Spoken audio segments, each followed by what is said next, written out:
Wake up, gamers, because you're in the Big Think Dimension, the first gaming podcast to self-isolate and sound good. Featuring KZ Excellent. Hey, you want some bumper hootin'? Dan and Bob Video Game. You see that mountain? Master Chief has to ride an elevator to get up that mountain. Oh no! And Mr. Feel. Shut up, Jeff Grubb. Here on GigaBoots. Hey, Bob. Hey. You see that Ubisoft show? Yeah? Did you think it was pretty good? I guess so, yeah, it was pretty good. But you're just speculating, right? Do I have to speculate about something I watched? I don't know, Bob. Twitter seems to think you do. You know, I watched that, and there was no Far Cry 6 footage, though I may just be speculating on that. I don't trust doctors because they can only speculate what's wrong with you based on your symptoms and history. When they get those charts, they aren't full of numbers that give constraints or other information that might be endemic to things you might describe. They just have ideas, rough sketches on them. Could mean anything. It's just speculation. Hello, everyone. Welcome to the Saltcast. I'm your host, Dan Video Games, the man burned by Twitter, mostly by Xbox fanboys. How's it going, guys? How you guys doing? I'm fine. Cool. Yeah, I'm fine. Yeah. The temperature went down, so I'm feeling pretty good. Oh, that's awesome. Dan, you don't have to worry about Xbox fanboys because no matter how many ants band together, they can never topple an elephant. This is brought to you by the hit movie Ants. Wait, did they try to do that in that movie? No. No, they don't, but it's an incredible film. Coming to cursed content someday. Yeah, better than A Bug's Life. I don't know about that. I know that's how I felt back in the day, but I have no idea how. I haven't reassessed it since. I'm pretty sure it's absolutely wrong, but we'll find out eventually when we do our Ants versus A Bug's Life face-off. Versus Sliders, yes. So, this is that part where Dan talks about the games he played. I've been playing Tony Hawk. Whoa, really? Cool. Yeah. Did you guys know there are over 700 challenges in Tony Hawk Pro Skater 1+2? Yes. No, I would never look it up. I did look, and I'm like, because it says in one of the menus, and I'm like, yeah, Dan's gonna try to do every single one of those. So I did every gap in Tony Hawk 1. I did every get there in Tony Hawk 1. I did every gap in several of the Tony Hawk 2 levels. I did multiple skaters' goals and challenges and stuff so far. It's been pretty solid. Very challenging. The speed run times where you have to get all the goals under a specific thing. The part time is accomplishable. The hard time makes me want to die. I hate that there's a hard time. That was what ensured I didn't want to engage with them, because I'm like, I'll want to get the other one. The par feels like what the hard time should be, honestly. There should be another level above par that feels achievable by humans. Yeah. And then par is insane. You have to have your rundown almost perfect. And then hard is literally perfect. That's crazy. Par for me has been not the worst. Like I've been able to get that within a reasonable amount of time, most of the time. Like say, I don't know, 10, 20 minutes, right? Okay. Hard is nuts. They want you to do Venice Beach in under a minute and 45 seconds. Yeah, How? that seems really incredibly difficult. How? Like that level already has some annoying gaps and the tape and other things, but it also has all the magic bum. I barely got the transfers in that in 2 minutes. Yeah.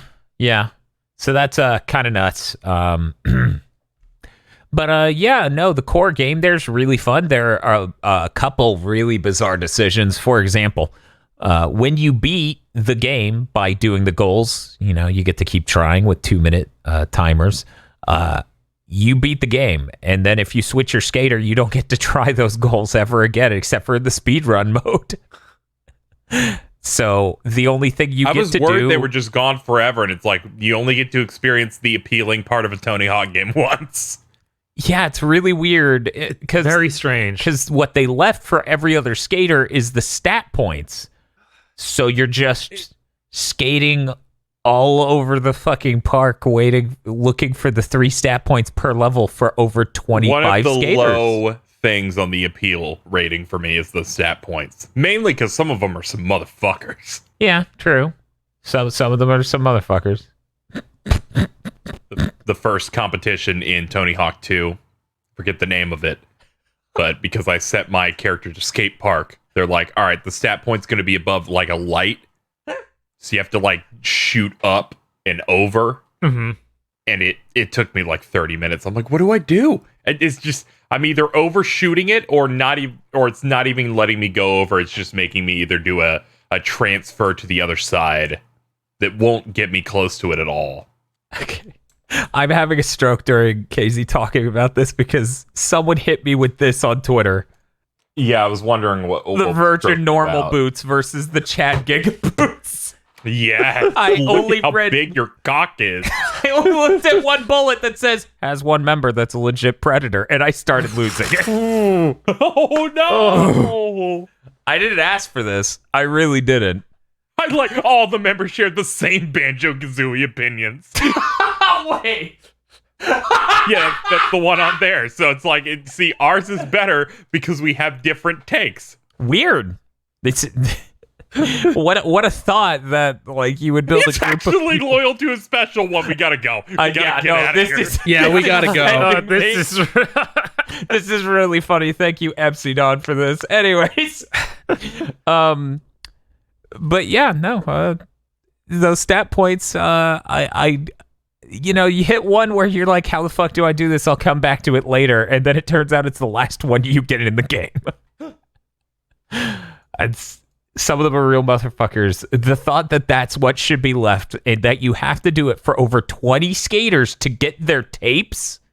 You know? yeah. Because they're little bonus videos you get for each skater in the game if you get their missions done. And one of their missions, I think, every time is get all the stat points. The weirder thing, it's not even doing their missions. It's literally just doing the stat point mission. Oh, you're right. That's it for every one of them. That's So what it's- they want. So it's like, do the most boring thing in the game to get introduced to, what's her last name? It's like Aori Nishimura? Is that right?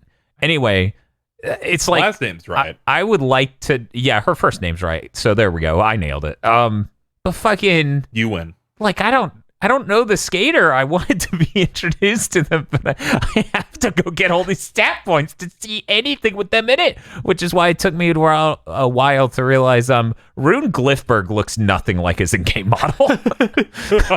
Well, his name's fake. His face might as well be fake too. Rune Oh my Glifberg. god! Bob, are you telling me Artifact Man Jules Smith is not real?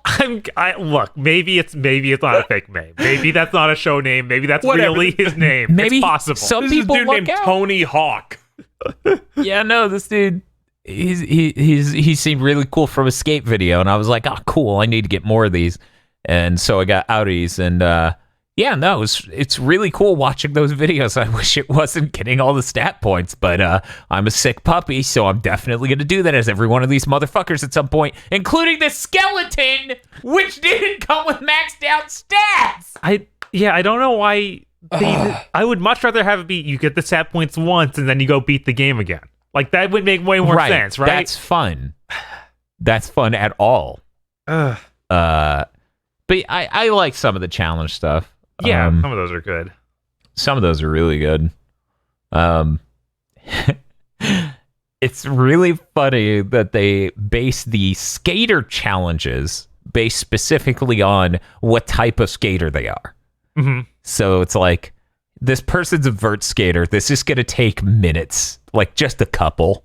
It's like, do this cool thing off of a vert. And I'm like, Meanwhile, another skater is like more of a variety skater. So it's like, do this special lip trick. No, do this special grind, this other special grind, this special flip trick, and this special grab all in one combo. It's like, oh, that's a little bit more than most people ask for. I think it was Auri who was like that. Yeah, I think she also had a cool challenge where it's like, go get gold medals in those areas. And it's like, thank you for giving me a reason to play this. Yes. Yes. I do always appreciate when they're like, go get gold medals, because that takes very little time and it feels like actually playing the game. But yeah, it was really funny. Bob and I both ended up choosing her. And then later at a completely random point, I'm like, I can't get in this area that I'm trying to get to as my skater. And Bob's like, maybe a smaller skater could get there. Choose Audi. Like, this works. I'm gonna die. That would have been great if it did. I haven't really played Tony Hawk 2 at all, aside from what was featured in Tony Hawk Pro Skater HD, which I played on the PS3 years ago. I'm sorry. So, I didn't know how to access secret areas here, and some of them just felt psychotic. Like, what do you mean you grind a rail when the bell rings? Yeah. They get you into the gym. Dude, I didn't know that until like last year or 2 years ago. I was just confused, so I was like, YouTube, what am I doing? Where is this? Where's the shit I'm missing? I can't find it. Yeah, normal Tony Hawk, like just normally playing that game, you would never need to know how to get in there. It doesn't have any of the goals in there. I've gone my entire life as a Tony Hawk fan not knowing about that until about 2 years ago. What, they put cash in there? Was that it? I don't even know that they did that, but they probably did. That would make sense. Yeah, they put the VV logo in there. Oh, I was talking about the original. Yeah, he was talking about the original, but in this version, they put the Vicarious Visions logo in there. Yeah. The rewards for getting the Vicarious Vision logos and other things is kind of like you feel like you went through a monumental effort to get those, and it didn't seem like it gave you much. Like, I thought it would have been a character. But the alien plushies are a character. Yeah, I still need to go do They that. should just give you $10,000. That means nothing to me anymore. Oh. Yeah, no, I have no money because I bought basically every deck and every wheel. I bought an $11,000 deck just to get that one trophy. I've just been doing it so every time I level up, I'm like, I need to buy every single piece of equipment for the skate park. Yeah, I bought that too, and then I realized you can't make gaps in the skate park, and that completely deflated my sense of thinking it was worth making a skate park. What? Gaps are really cool. That means a lot to me. Like, the whole point of doing skate parks for me and older Tony Hawks was setting up cool, funny, custom gaps where you would motivate someone to do a cool trick from one thing to another. If I just make a skate park and I can't, there's no way to turn 90 degrees. You can only turn it by exactly how long you hold the stick. Making things line up is not easy in that create a park thing at all. There are multiple levels with this create a park thing where it's not for me. I hope other people can make cool stuff, and it has really amazing tools. But if I can't turn a thing cleanly 90 degrees and put it across from another thing or butt it up against another thing, that really kills my OCD. So I probably won't be doing that very much. But yeah, I've been somewhat enjoying my time with Tony Hawk Pro Skater. I need to stop trying to tackle the worst, hardest shit in the game, but I don't know if I will. I don't know if I will be allowed to. I have a problem. I need to do that. I know at the bare minimum I'm doing every get there, because I already did the get there. For people who haven't played the game, get there is like an insanely long gap. So you'll do a trick on one thing, skate over to another thing, do a trick, and then get to another area. That's a get there. The get there for school, the hard version of the get there for school is grind all 3 roll call rails and the rail to rail in front of the gym. Do all of that in one combo, which means you're manualing across half of the level for an insanely long time. That's a real pain in the ass. I think that took me 20, 30 minutes. Not sure.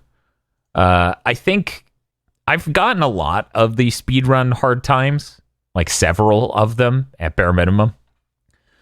But I'm not Did you sure. get downhill jam? I can't remember. I think I did. I fucking hate I remember that you level. trying it and you're like, wow, I missed a valve. Yeah, I hate that level. It's the worst. It was really cathartic to listen to Rad Rat Video's review of this game, and he goes, yeah, they stuck in all the old levels, which means downhill jam is here. Not sure we needed that. That could have been lost to the annals of history, and we would be better for it. And I was like, yes, thank you so much. Downhill jam is the worst level in this game. It's really bad. Like they made that when they thought the game was a very different thing. So it's like Mall, but worse. It is a lot worse. But yeah, I don't know. Another thing worth noting, because we did the stream, but we haven't recorded a podcast since we did it. The online multiplayer is virtually useless in the way you would want to use it, because what it does is it throws everyone in lobbies. You can't make a private game. And then it has multiple modes where if someone's, really good at Tony Hawk, that mode ends in 8 seconds. Yeah, so basically they throw you into a map. So they like throw you into school. And they're like, all right, you got like 8 people in here. And you're just skating. And then it fades out. Fades in with the mode. It's like, first one to get 100,000 points wins. You haven't started your trick in the first second. You lose. Stop playing. It's over. Yeah. All right. Wait a minute for them to come up with the next one. Do 150,000 point combo. All right, it's over in 10 seconds. We're now going to take a minute and a half to load the next map. And then, like, some of the other maps are graffiti and trick attack. So it just runs those for 2 minutes. So it's like this constant whiplash of you're doing modes that last, if you have someone good at Tony Hawk in the match, it lasts at most 30 seconds, 2 times. And It was so sad. And then a mode that's 2 minutes, multiple times. It was so sad when I had to tell you, like, the only way we could play multiplayer the way we want is if you, like, buy it on PC and get Parsec set up so we could pretend we're all playing locally, because that's the only way to play Horse. Yeah, and Horse is the mode I want to play because it's a battle between my skill and my hubris, which makes it fun and compelling, not graffiti where me and some other demigod are doing battle, so by the end of the fucking match, the hanger is 2 colors, and my friends all have zeros next to their names. Yeah, and there's 6 other competitors. I'm really happy because I have 2 of 48 things, and someone just does a line and takes the last 2. That dude who won, or got second, I can't remember that round, he fucking landed his trick and it took away your only 2 pieces, and I was so mad. And I was like, come on, I can't even have this. And then I was like, ooh, cool, I got $4. It's so frustrating. Like, it's such a good game, but even the single console multiplayer sucks. Like on PS4 and PS4 Pro, if you play Horse, its frame rate just dumps to 40 or 20 frames per second. Yeah, even though it's just one player at a time. Yeah, because it's Horse. It's only one player at a time. For some reason, the frame rate just eats shit. I don't understand how it's one player at a time, but cuts the frame rate in half. I don't understand why it needs to do that. It has to be just rendering a whole field view at a whole nother 1080p for a screen it's not even using. Like, it's doing something absolutely insane that you would never do. Hopefully they fix it. Because I also booted it up because there is a challenge for it, and I'm like, I'll get the free experience by activating another DualShock. And it just went, oh, no. Yeah, hopefully they fix that. All I know is stat points, you say you're good at getting them, you're going to spend most of your time loading. So guess what I'm waiting for to get most of these skaters' fucking stat points. Does it rhyme with vibe? Yes, it rhymes with 5. Okay, good. What was it? Aggro replying to something on Twitter was like, oh, hey, man, that looks really good. I'll look forward to playing that on, oh, God. Okay, I'll throw in 2. And then he just posted a jar that says PS5 jar. Because every time you say, I can't wait to play it on PS5, you throw a quarter in. Yep. And then you'll have enough to buy a PS5. Yes. You will have enough to get the gold PS5. Oh, man. But yeah, Tony Hawk's been good. I think the soundtrack's pretty good. One of the songs they cut from 2 was one of my favorites, like one of the ones that stood out to me, and I think that's a little unfortunate. Don't ask me the name. I don't remember. It sounded like this. Went meow. But yeah, no, this game came out pretty well. I wish the Creative Skater was better. There are some really rough whole cloth pieces you have to use where it's just like, this is your head and face. You can adjust none of it. And I'm like, oh, that's kind of rough. Yeah, a little bit. Most Tony Hawk games, I get to like do things to make my avatar in the game a bit closer to myself. I tried twice to make a character in this, and they both ended up as BoJack Horseman's roommate, Todd. I was like, I just look like a druggie with a weird, like, 5 o'clock shadow and neck beard. This is killing me. Yeah, I thought the face options were bad. That's why I wear a face mask in it. That's smart. Smart. Always good to practice protection, even in online games. I was like, fuck it. I don't like most of the things here, so I'll just wear a hat and put on a mask. And just live in a burlap sack. So it's always a shame when they like, we don't want people to create monstrosities in our character creator. Like, no, you need to give people that power. Oh, yeah, absolutely. If I could play as my character from the Mass Effect 2 or 3 quick play, that would have been an upgrade from Todd. I gotta go look that up. That dude's hideous. I don't think that video is on YouTube. I think that was when we were still on Blip. Blip? Okay. Yeah. I was like, what other site would you use? The one that paid. The one that gave us money. Yeah. Weird. It was like the one that paid until they stopped paying people and it imploded. Yeah. I bailed before that. But, man, let me tell you, if we had today's views on Blip, we would have... God. We would have That's money. some Nostalgia Critic money. Yeah. Man, I bet Nostalgia Critic misses that.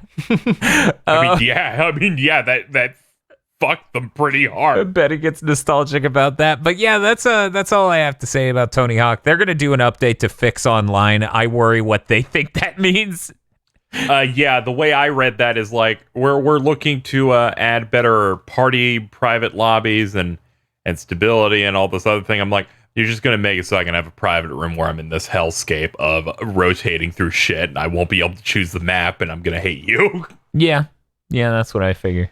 No, I kind of think they're going to actually finish the game, because I imagine it was just, they made a ship. I mean, overall, the game's been pretty solid. I think I've only had it crash once, and I have no idea why that happened. That's weird. Yeah, that's more solid given the amount of hours I've put into this. That's more solid than most releases nowadays. I think I had like some sort of a memory leak with the demo at least, where I think I just had it on all day just because I was doing other things and I was too lazy to go over there and turn it off. And then it just crashed on its own. Fair. And that must have been a long time since Dan played it for 48 hours straight and it didn't crash. It's okay. The demo was held together with tape. But yeah, that's all I've played this week. That's it. I made a new good Patreon bumper and I played that and I dealt with real life stuff. You sure did make a Patreon bumper. Hell yeah. We're getting lore. It was so good you told me to get into Discord to show me it. I figured you would appreciate some of the assets. You were like, Bob, do you want me to wait until you're here to show him the bumper? Bob also appreciated some of the assets. Those are some good assets. Oh yeah. Should have used the lobster. Next time, maybe. Mm. But that's all I've been playing. Hey, Bob. Hey. I hear you play a lot of video games, so we're going to go to Feel. Hey, Feel.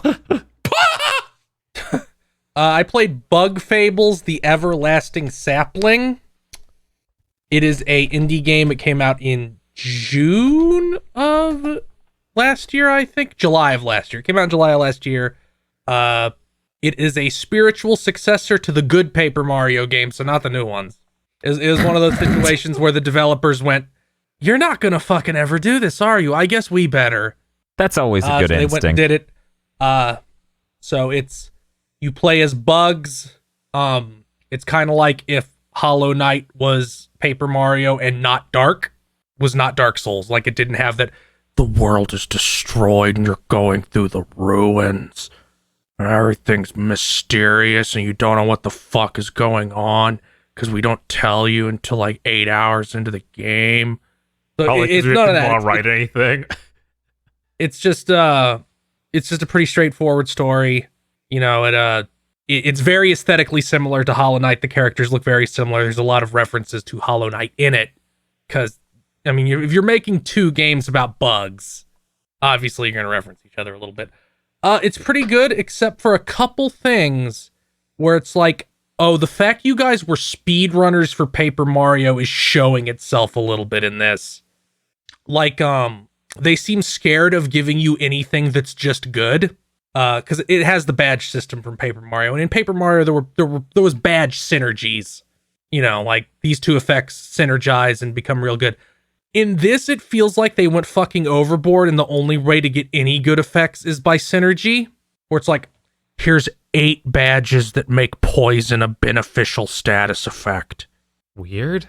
Where it's like, okay, this badge gives you more defense if you're poisoned. This one gives you more attack if you're poisoned. This one makes it so you never naturally recover from poison. This one makes poison heal you, and this one makes it so if that character uses any item, they become poisoned. And there's just not a huge amount of badges where it's just like, this is good on its own. And in Paper Mario, there's a lot of those. The other thing where it kind of shows up is in Paper Mario, there's cooking. There's a character that'll cook for you, and it's how you make the most powerful healing items, but it isn't really necessary. Unless you want, the only time it's really necessary in Paper Mario is if you want items that restore your MP and HP at the same time. Otherwise, you can buy perfectly functional restoratives that can get you through the game. In this, they want you to cook constantly, and it's kind of just feels time wasting. Like, you can buy an item that restores 5 MP, and cooking it turns it into an item that restores 8 MP. Cooking costs nothing, by the way. It does not cost money. You just have to watch an animation and go to a guy. Oh, so it's kind of like the initial release of Odin Sphere with the planting. Oh yeah, the planting was like no, hyper because you slow don't in that. like you don't really. It's not super slow, and you don't have to like grind. It's just you're making me watch an animation for what largely feels like no reason, because it was a thing in Paper Mario. It's one of those things where it's like you held too close to it. But yeah, it has some improvements. I like that. There's a lot of dialogue. It's one of those indie games where it's like writing is free, because every character can inspect an enemy, and inspecting the enemy gets you their stats, and which are then unlocked forever. But every character has a unique description of the enemy. You have 3 characters, and every single one of them, depending on who you inspect them with, will give you the breakdown in their dialogue. It's really neat. But other than that, it's Paper Mario. It has a lot more side quests. I think it's probably a longer game. I haven't beaten it yet. I'm on chapter 5 of, I think, 7. Normal mode isn't very challenging. I've been playing on hard mode. Hard mode is just a toggle you can turn on at any time. It gives you special rewards too. So I've been playing on that. It's a little bit easier than that Paper Mario mod I've been playing where every Goomba has a gun. I saw that clip of that blooper. Yeah, the clip where the blooper summons 2 of the hardest enemy in the game. Yes. And that boss is not in the original version at all. Just like, we added a boss to fuck you. Your reaction to that at all. It's really well balanced. The difficulty never feels overly painful. I do think the only problem with the combat is that it feels like I'm using the exact same strategy on every single boss, because one of your characters has an attack that has a really high % chance of freezing the enemy, and if an enemy is frozen, they will take 1 more damage the next time they're hit, and it'll break them free, but they otherwise can't take any actions until it wears off. So my strategy for every single boss has been have the other 2 characters attack, then have the freezing character do the freeze move, so it eats the boss's turn, and then do that forever. And eventually the boss gains because on hard mode, every time you inflict a status on an enemy, it becomes more resistant to that status. So eventually it stops freezing the boss as much, but it doesn't change the fact that seems to be the most optimal strategy, and I have yet to find any strategy that beats it. But that's only a quibble. I think most people would really like this game. Its other big flaw is that it's published by Dangan Entertainment, which sometimes is these things not happen great right now. Yeah, sometimes these things happen. I'm not holding that against the the developers. It has really great music. There's actually some tracks I thought Toby Fox did, but he did not work on the game at all, not even as a guest. The composer's name is Tristan Alric. All the tracks are really good. There's one that's just a Mega Man X song. which has an incredible name. I'm trying to remember what it's called. It's like Metal Bee Overlord. Yeah. Yeah, I saw you post that on Twitter. Yeah, but very enjoyable. I think it's on everything now. At very least, it's on Switch and PC. I don't know if it's came out on PS4 and Xbox yet, but it's on Switch and PC at the very minimum. Hard to think. It might be like the most. This game has widespread appeal for humanity game I've played in a while, and I mean all of humanity, not like people who play video games. Like you could put basically any child or person in front of this and they would probably not be turned away. So it's not a Ubisoft game? Is that what you're... It's not Roller Champions? It's not Fracture on PS3. A few games in love after that. You're really just throwing a grenade. It's not Haze. I don't even know what the fuck that is. Imagine Haze, but more low rent.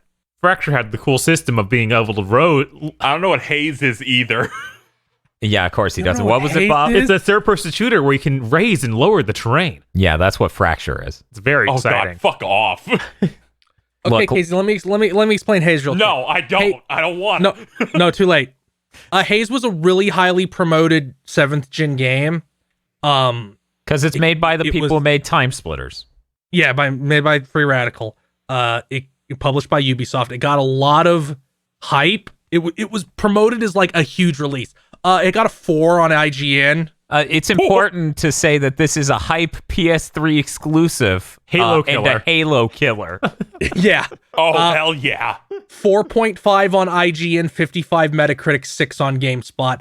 All other releases of the game, which it was originally planned to come to 360 and Windows, canceled. And it became like the poster child of the bad 7th gen military shooter.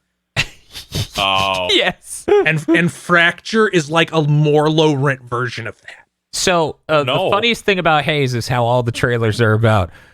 We take out all these like people who protest and uprise against us. We're gonna shut them down. But then one day I woke up to justice, and then he kicks the camera.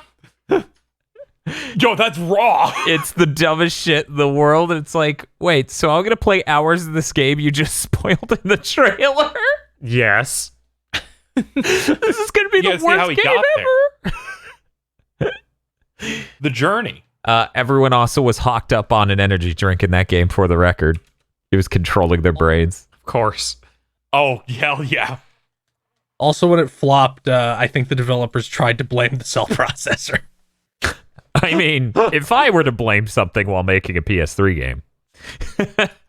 Yeah, probably. Yeah, probably.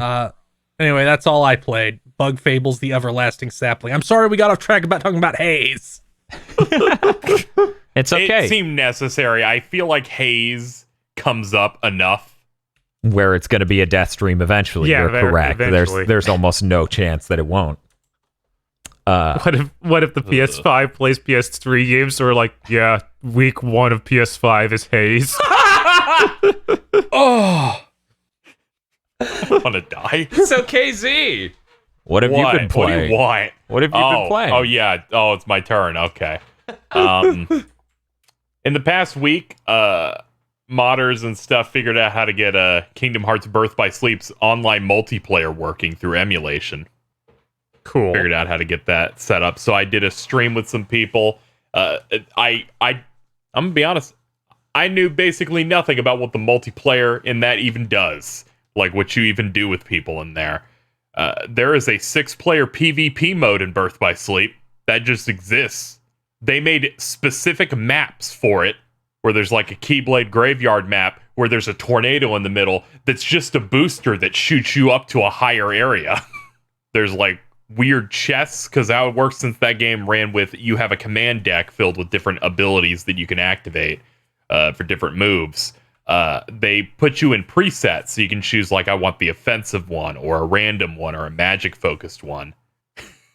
And you can like hit little chests in the area to have commands pop out, and then you pick them up. And if people beat you up hard enough, they fly out of you. So it just becomes this thing of like, I beat the really good thing out. It's time for me to run away and use it. And you get like points based on hitting people. They have that. They have all the arena fights that were in the game that people actually engaged with. And you can do those with up to 3 people.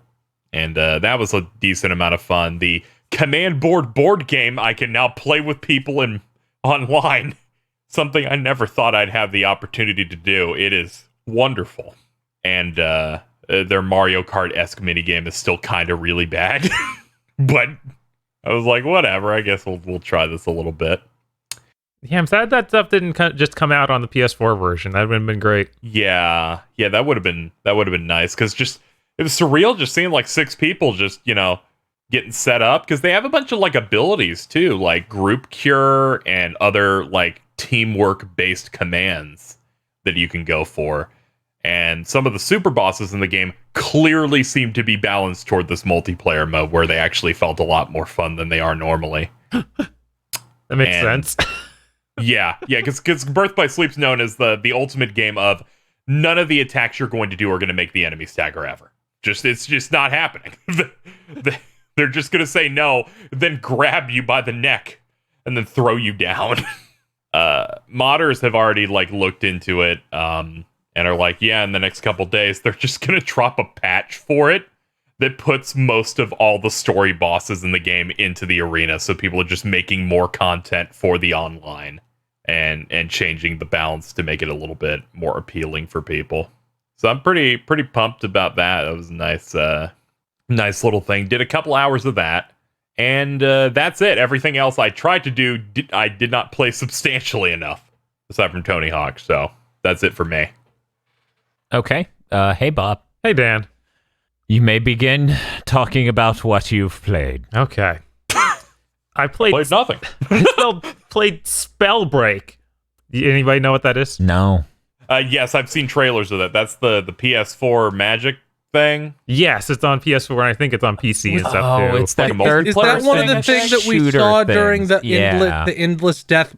Oh, that was on. Wasn't that it? Fucking They did Gamescom? they did an anime trailer for it. I think that was at Gamescom. Yeah. Yes. Yeah. I was getting hyped because I was like, this is just shown in anime. Yeah, it was pretty cool. Turns out that game's a battle royale. Yeah. The way you said that, I almost thought you said, turns out that game's bad. A little bit. Oh no! It has a lot of really neat ideas. Like the whole thing is you get 2 gauntlets of magic for every character, and you can combine them. So you get like a fire gauntlet in your one hand, and then a poison gauntlet in the other hand. You shoot out the poison cloud, and then you can hit it with the fire, and it explodes. And other stuff like that. Like there's all of them have those interesting combinations where things will just occur because you're mixing elements, and it's pretty neat. It also has stuff like you can fly around like in the trailer, but there's a huge cooldown on it, so it's not that fun. A lot of it feels like, okay, this is just being a battle royale kind of hurts it a lot, because if it was more unconstrained and was like a hero shooter style game where you're constantly respawning, constantly like having these cool abilities, because they thought of numerous cool abilities. There's a teleport behind characters thing, one that gives you a crazy jump, and you can always like jump and float, but that doesn't feel as good as these other powers like flying. So they chased the wrong trend. Yeah, I think so. That's kind of how I feel about it. I Should have been a MOBA. God. No, I think we're all past that now. I'm not. So the game opens up and it's just like, I will teach you how to be a vow breaker, because those are the names.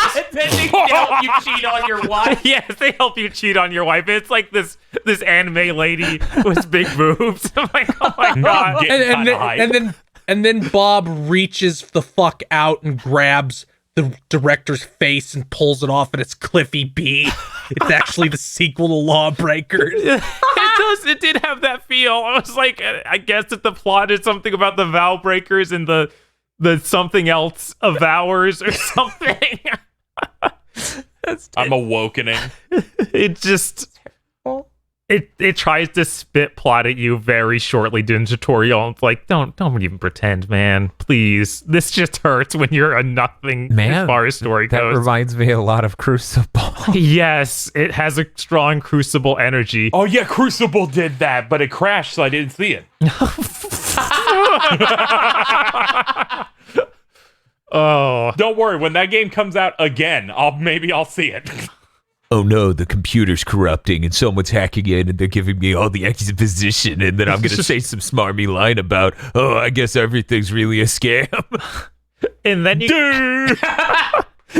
after you do the intro, it takes you to a screen where it says pick your outfit, and they're just different people.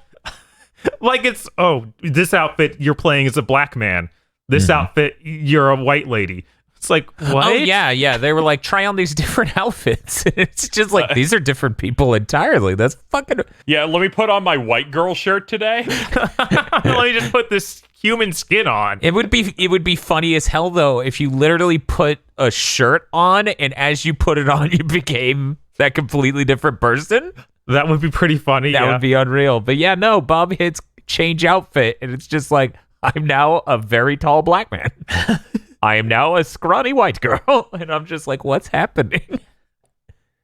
Maybe just a different verbiage there. Right. I feel like that really shows this game probably was not developed with English as the first language of the developer. Just a guess. No, it's fine. I think it says that rounds are supposed to have up to like 40 players or something. The map is gigantic. It also doesn't tell me how many players are in the match, but it felt like no one was anywhere near my team. Basically, they'd almost never run into each other. And then we won the first round because it squads you up in teams of 3, like a lot of these games do. And you kind of just try and survive. And Never 4. Yes, never 4. It has this typical thing of the ring closes in. So we get through the first whole set of rounds, and it's great. We get to see like maybe 10 people total over that whole time, which is really strange. And the map also feels gigantic and also very samey. Like the whole thing just looks like it's grassy area with towers or castle towers. So it's a Gearbox Halo map. Yes, it kind of is that. And coming soon, a Halo Infinite map. And then the second round I played, my teammates didn't seem to understand that we were on a team. So they kept trying to shoot each other. It sounds like a team game. And then eventually, one of the times the circle's enclosed, I put a marker on the map saying, hey, we need to go inside the circle. And then the other 2 teammates just stood there and burned to death outside the circle. So that was fun. I think this game has some neat ideas as far as like mechanics of your characters go, but everything involved with the other parts of it, like I feels undersought out. Like you have a very samey looking map that's not exciting to play through. You're doing this game mode that's maybe doesn't even work with this few of players. Yeah, it's weird. I'd like it to be good. I hope they add a mode where it's just like trying to be deathmatch or something. That'd be fun. But the other games I played, I tried Jet Lancer. That's it came out. Excuse me, what? Jet Lancer? Jet Lancer. That sounds felt like a like shonen Mad Libs. protagonist name. a little bit. Did you bring this guy into Armchair Devs? It felt like Mad Libs for a Genesis game. Yeah. Honestly, I've seen the title screen over there. It looks like the title screen of a Genesis game. Yes, I think that's the aesthetic they're going for. I was gifted this by one of our viewers on Steam, so that was neat. Pog. It's like Luftrausers, a 2D flying game where it's all about, okay, you're playing in a jet. If you're not hitting the accelerator, you will just fall to the earth. So you're always like trying to deal with the physics of moving your jet around in this 2D plane. Kind of like a spastic dogfight version of Moonlander.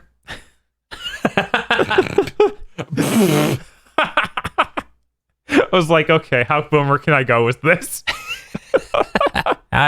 What? It did kind of look like that a little bit, just glancing over. But it's got an anime aesthetic to it, clearly inspired by stuff like Macross. you play as a freelancer who fights sky pirates, and everyone has a jet. You fight boats sometimes, and boats have like guns and stuff on them. You get to customize the loadout of your jet pretty well, though. You get like the standard start out stuff is just you have rockets that are homing. You can hold it down, do like a whole pile of rockets out at once, like you see in Macross and other animes, where it's like, okay, yeah, they all have trailers, it looks cool. Isn't that pronounced Robotech? No. Oh, okay. We don't acknowledge Harmony Gold on this podcast. I saw it and I'm like, one of them will shoot me for this, so let's go for it. Except to say, fuck you, Sony, for enabling Harmony Gold to continue existing. Every part of your company that isn't related to games should be shut down. I might be okay with that. Actually, you know what? Their camera division's fine. They do good imaging sensors and cameras, but that's it. Everything related to TV and film. Oh, yeah. Everything related to art that isn't video games should be shut the fuck down. Because I don't think their music label's doing any good, because all the people I ever liked that they had, they shut down. They're like, turns out we don't need you. Probably because they fucked them, honestly. Because Modest Mouse, it seemed like they were amicable. They were like, yeah, fuck you too. What's the name of the other band? I can't remember right now. The Zootons. Those guys were just like, Sony just got confused that they didn't take off in America and dropped their ass. Good lord. I'm like, weird. Fuck you guys. Anyway, I think it's important to tell our viewers, Bob. Yeah, what's that? About Jet Lancer, that the important distinction between it and Luftrauser is that it runs at a proper frame rate of 60 frames per second and isn't made by an insane person making bad takes on Twitter all day. Yeah, that's true. Definitely buy this one. Don't buy Luftrauser by accident. Don't get confused, okay? But yeah, you have like your standard shot. And it has this mechanic where you can barrel roll, and that'll dodge pretty much anything. So if you time a barrel roll with something hitting you, you get a powered up shot for a second. You get like a few bursts of that, and it's extra strong. And it gets extra points too, where it's like, okay, you're now in the I can't remember if they call it Revenge or Counter Strike, something like that. It's just you get an extra level of score bonus for killing people using that.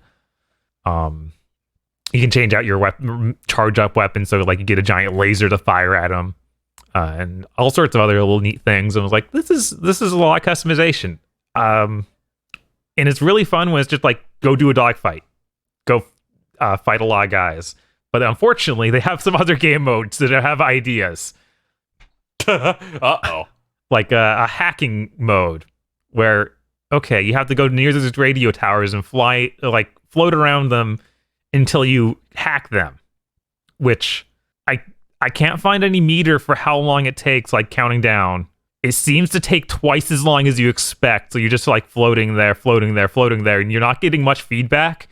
And eventually it works, but it's like this is probably set up twice as long as anyone would expect it to be. And then a score mode, which is really weird because they don't introduce scoring mechanics to you well at all. So it's like, okay, hit this score, get 30,000 points. I'm like, okay, I'm having trouble figuring out what's giving me these extra points. Eventually I got that, and then I hit the score, but the mission didn't end. And then I died. So I guess it's get the score and also survive for this amount of time, which is strange. You'd think that would be spelled out. Yeah, a lot of those modes are like, and the weird thing is they make your main character like act cool and aloof about it, so then they don't explain the mechanic. It's like they're like, okay, this is what you need to do to hack these towers. I don't need to hear this. I understand. I've hacked a few towers before. It's like, game, I haven't. Please tell me. I haven't. I'm not cool. Help me. But yeah, I think the writing thing that's the funniest thing I've heard in weeks. You ever just have the story dominate the mechanics so hard? I think the story really thinks it's funny, and it's not. It's just okay. Oh, wow. I've never run into that before. Never. Never, ever. That's probably the weakest part of the game. Ah, jeez. But yeah, it's pretty fun. I'll probably keep playing it. And the only other thing I played this week, other than, of course, Tony Hawk, is I played some more Warriors of Orochi 4 Ultimate Edition for PS4. Ooh. Oh, cool. Why Raw. are you playing that now? That one, they actually went pretty cheap on Amazon a little while ago, so I picked it up. Okay, Got cool. down like $30. I hadn't played the PS4 version before. Before I covered this, playing the Xbox One version.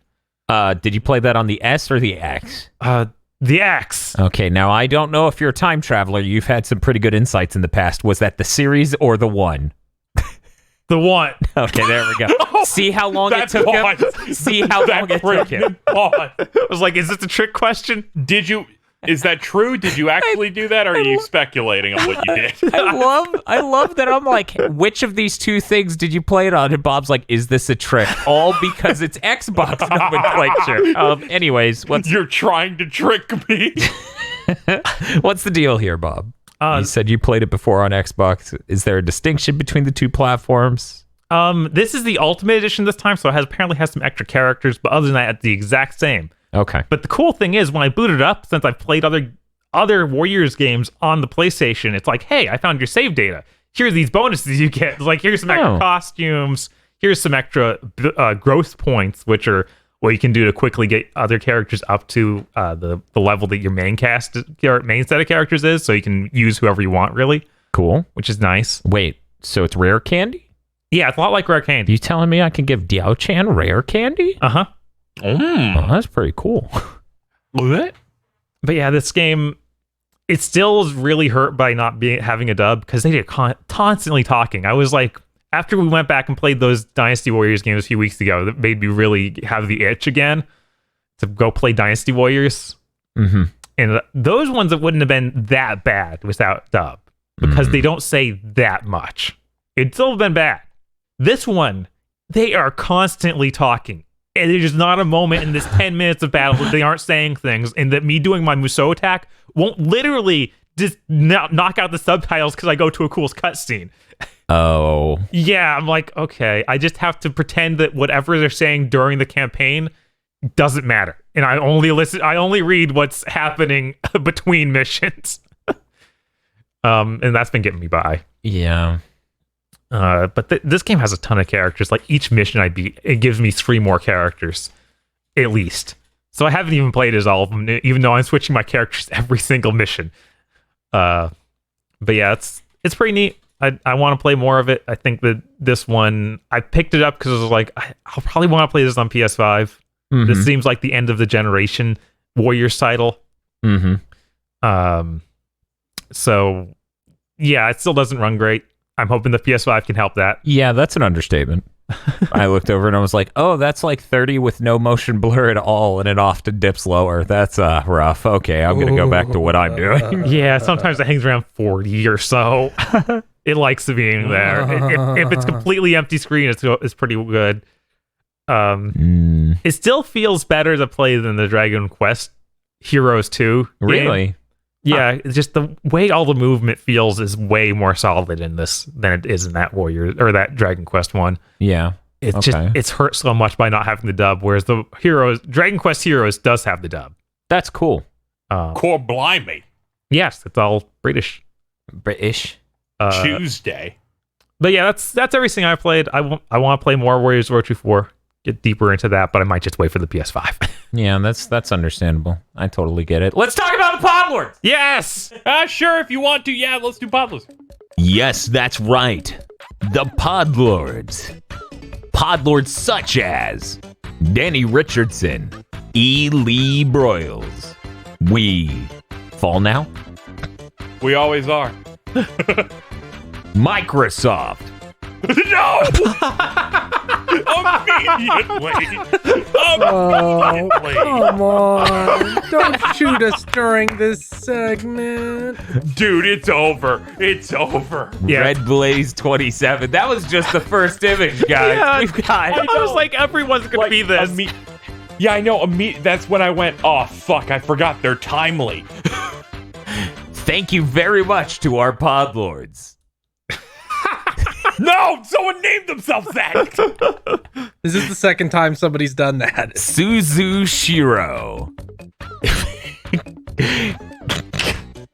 KZ about to challenge Dan to some 50k GP command board. Thank you, Shibuya. I could just assume.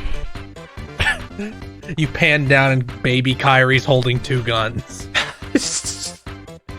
Yes, we will absolutely do that. It'll be wonderful. You know what? I need to make an example of this because no one ever listens to me. Certain account types on Patreon do not let you see the image any larger than this, so you have been included and everyone will get to be as confused as I am. What the PS5 sees looking down versus the Microsoft's wife sees looking up. We can't fucking... You can only barely... We can't see that. Yeah, I can't see that. Thank you for being a patron for 19 months. I appreciate it. We appreciate that. The PS5 is cucking the Microsoft. We understand that part. It's been known. The message was clear. The message was clear. It is The intent and the non-Khaleesi. thought. I respect you. Non-Khaleesi. Oi, Robert, Battletoads is quite shit, isn't it?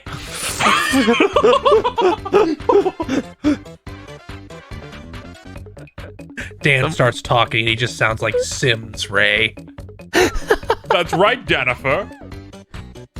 Someone's gonna be like, he didn't say shite. He said shit. He's really bad at this. Good. I don't want you to be good at being British. Going on a hunger strike until the next gen prices are revealed, and then it seems to be Hunger Strike, the album featuring Soundgarden and Pearl Jam. Don't. Got some crackheads paying us money. I love it. From vicious giant insects who have once again come back. There's no image. What? Is this grounded reference? I don't. No, it's more lyrics of the EDF song. God. Oh my god. Come on, man. Low-res Busey optimized for Series S in order to lower install size because that's how that works. Oh no. The Series S is just the spiritual successor to the Sega CD's full motion video. You ready for this dog meat? As it turns out, Sewer Shark did feature Gary Busey. Don't fact check me. 101 Shades of Tired of Nintendo's bullshit. Actually, it just says shit. I added the bull. It's the same image from last week. We know what they're talking about. WTF Spider-Man. I'll keep thinking of the lasering Hammerhead's head. What the fuck, Spider-Man? What the fuck, Spider-Man? You and fucking what's her name? Just because going in. Just because he's mostly a robot doesn't mean that's okay. Mr. I Like Spam. Yum. Very good. Sheriff Pecan. I haven't had spam in a while. I noticed we got a lot of names that are actually food in this segment of the Podlords. Cool. Carnav Soprano wants to know where the freaking gabagool is. If you This want is my favorite one. Oh man, this is the gabagool. Oh! Doug Walker is here to shoot you with a gun in which the bullet will reveal what the baby's gender is.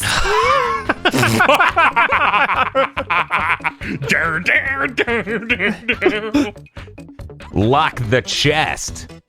Thank you very much to our podlords. Fuck you! 2 at once? Yes! Come on. Yeah, because I'm like, no, we're not nearly done, or else my mortgage fails. Mukbang got excited by the wrong Friday. Thanks, bi-weekly paycheck. Oh, that's always bad. yeah, There was definitely those months when I worked those weeks when I worked retail where I'm like, there's 8 days before I get paid again and I'm empty. Rough. Yeah, that's rough. No one can hear you scream. I'ma keep it real with you, YouTuber who showed up on my feed. Xbox did not dunk on Sony by announcing a pathetic console. I saw that in my recommended as well. It was like, look, they announced a cheap console. Oh, Obliterated. And I'm like, you don't know what the fuck's happening. It's fine. You just dumb baby. We'll get to it.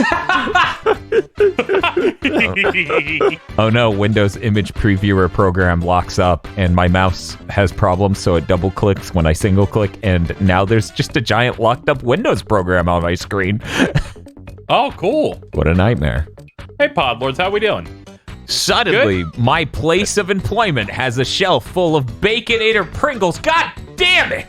Oh no! Come on! What the hell? That's It's spreading. Is it just like I think it's the is it same. just like it's just salt and like fake smoke flavor, and You would think, yeah. maybe they mix in like pork stock into the. Yo, I got a mutual try those, and it was like, I was expecting like a bacony, like maybe cheesy flavor. Was not expecting to taste ground beef in the chip. Me, when I can't find my kunai. Dinosaurs again. Yes, dinosaurs again. I love those dinosaurs a lot. KC. Every time I hear KC, I'm just like, yeah, that's KZ's orange drink. I don't think They're also my patron. I'm doubling up. Super Tonberry 3D All-Stars. That's good. That's real good. Yeah, the one with the masked Dan and the strawberry one. It's so good. God. This is way more valuable than the real 3D All-Stars. I'm getting nostalgic. Like next week, it'll be him, the Tonberry being shoved into prison like the game. Oh no. That's like their April 1st fucking setup. Oh no, my old name was too long. The continuity is broken. Devil Summoner Raido Kuzunoha versus Digital Devil Saga Switch Edition. that Windows program finally fucking crashed and just popped up with a message that said, it didn't start in the correct amount of time. Like, this is the state of Windows sure? 10. This is the state of Windows 10. Dan, we've seen that exact message on the Xbox One. Stop. Thank you very much to our pod lords. Is it? Skyfire Hero forgot to change because I slept for 14 How did we hours. get 3 of those? They're all in the Discord in one channel, I'm sure of It's it. the sickos image from the fucking Onion comic. Yes. artist. Fucking hate you guys. Thank you. You Do it guys- again. You guys rock. Kyle Rock. Bjork. Horses are just cows, but worse. I'm not gonna ride a cow across the country. That's absurd. They're constantly jingling the bell. What are you, stupid? Help! Realms Deep gave me a week-long erection, and Scott Pilgrim is making it even worse. Oh no. Get some help. See you, doctor. Apple Gothic returned to his home dimension for now. Dramatic recreation of events. Don't ask me. Okay. Zilter! Zilt. I had a fucking stroke reading this one, but because the image kills me. Coming holiday 2022, the new Xbox Series XX. Oh no. That's a fucking IGN It looks like the logo. IGN logo. Yeah, I'm like, what the fuck Well, is this? I mean, they basically work for them, so. Them pod lords ain't right. Neither is that icon. Yeah, that's pretty jarring. Zass almost misses all his deadlines. Oh, that's good. Keep it up. Keep up the almost. If Nintendo doesn't put a bullet into Mario's brain on March 31st, 2021, Ilyana Viridian will. Oh no. Wait a second. So it's an extra $200 for a disk drive? God damn it.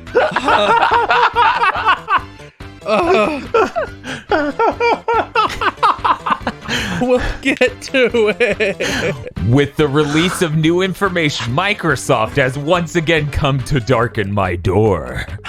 Oh no. Shane! And their image is still Evangelion Garfield. Good. Go see last week if you haven't seen it. It's so good. My face when my Uber passengers keep stealing my hand sanitizer. I'm gonna break this newspaper. I'm so bad I'm gonna crush this newspaper. Item! What? I assume I assume this is Hot Shots Racing, but I have no idea. Yeah, it came out today. It so doesn't maybe. quite look like that. It looks more like Auto Modalista. Yeah, I don't know what this is. I'm so confused. Well, technically, is not Havarding a Gouda time right now. I'm very provolonely. No. Pleased to meet you. the image says, my Oh, and apologies. the text says, my apologies. Yeah. Rats off to you. Thank you very I'm going to much be that video dropping the brick. to our podlords. Thank you, podlords. Thanks, Thank you, Podlords. Wait, is the real one? Yeah, it's the real one. Okay. God. I have trust issues. Podlords, I need you to realize how hard it is for me to explain what I do to any normal human. They're like, job well done. I dance it for coins thrown at my feet. I read shit while showing JPEGs. It's like, here, let me show you one of them. It's a green frog mouse. What a nightmare. Oh, man. KZ, put the coin in the slot. Oh, okay.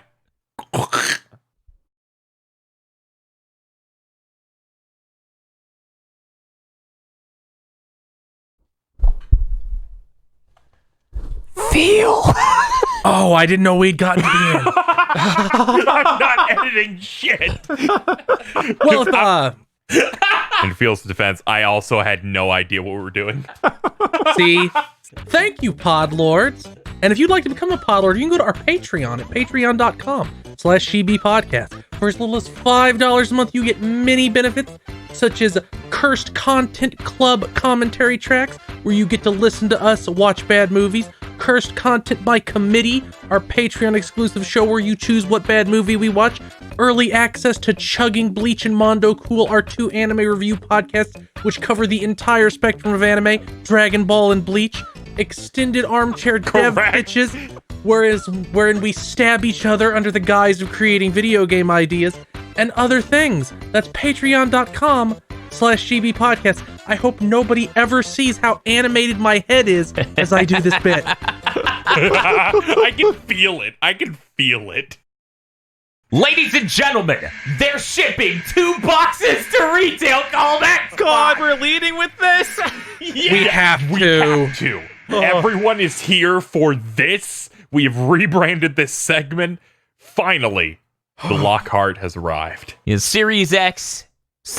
I can't even fucking read it right.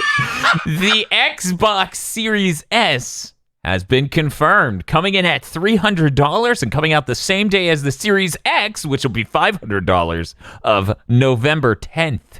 It's very exciting. Pre-orders open later this month on the September 22nd.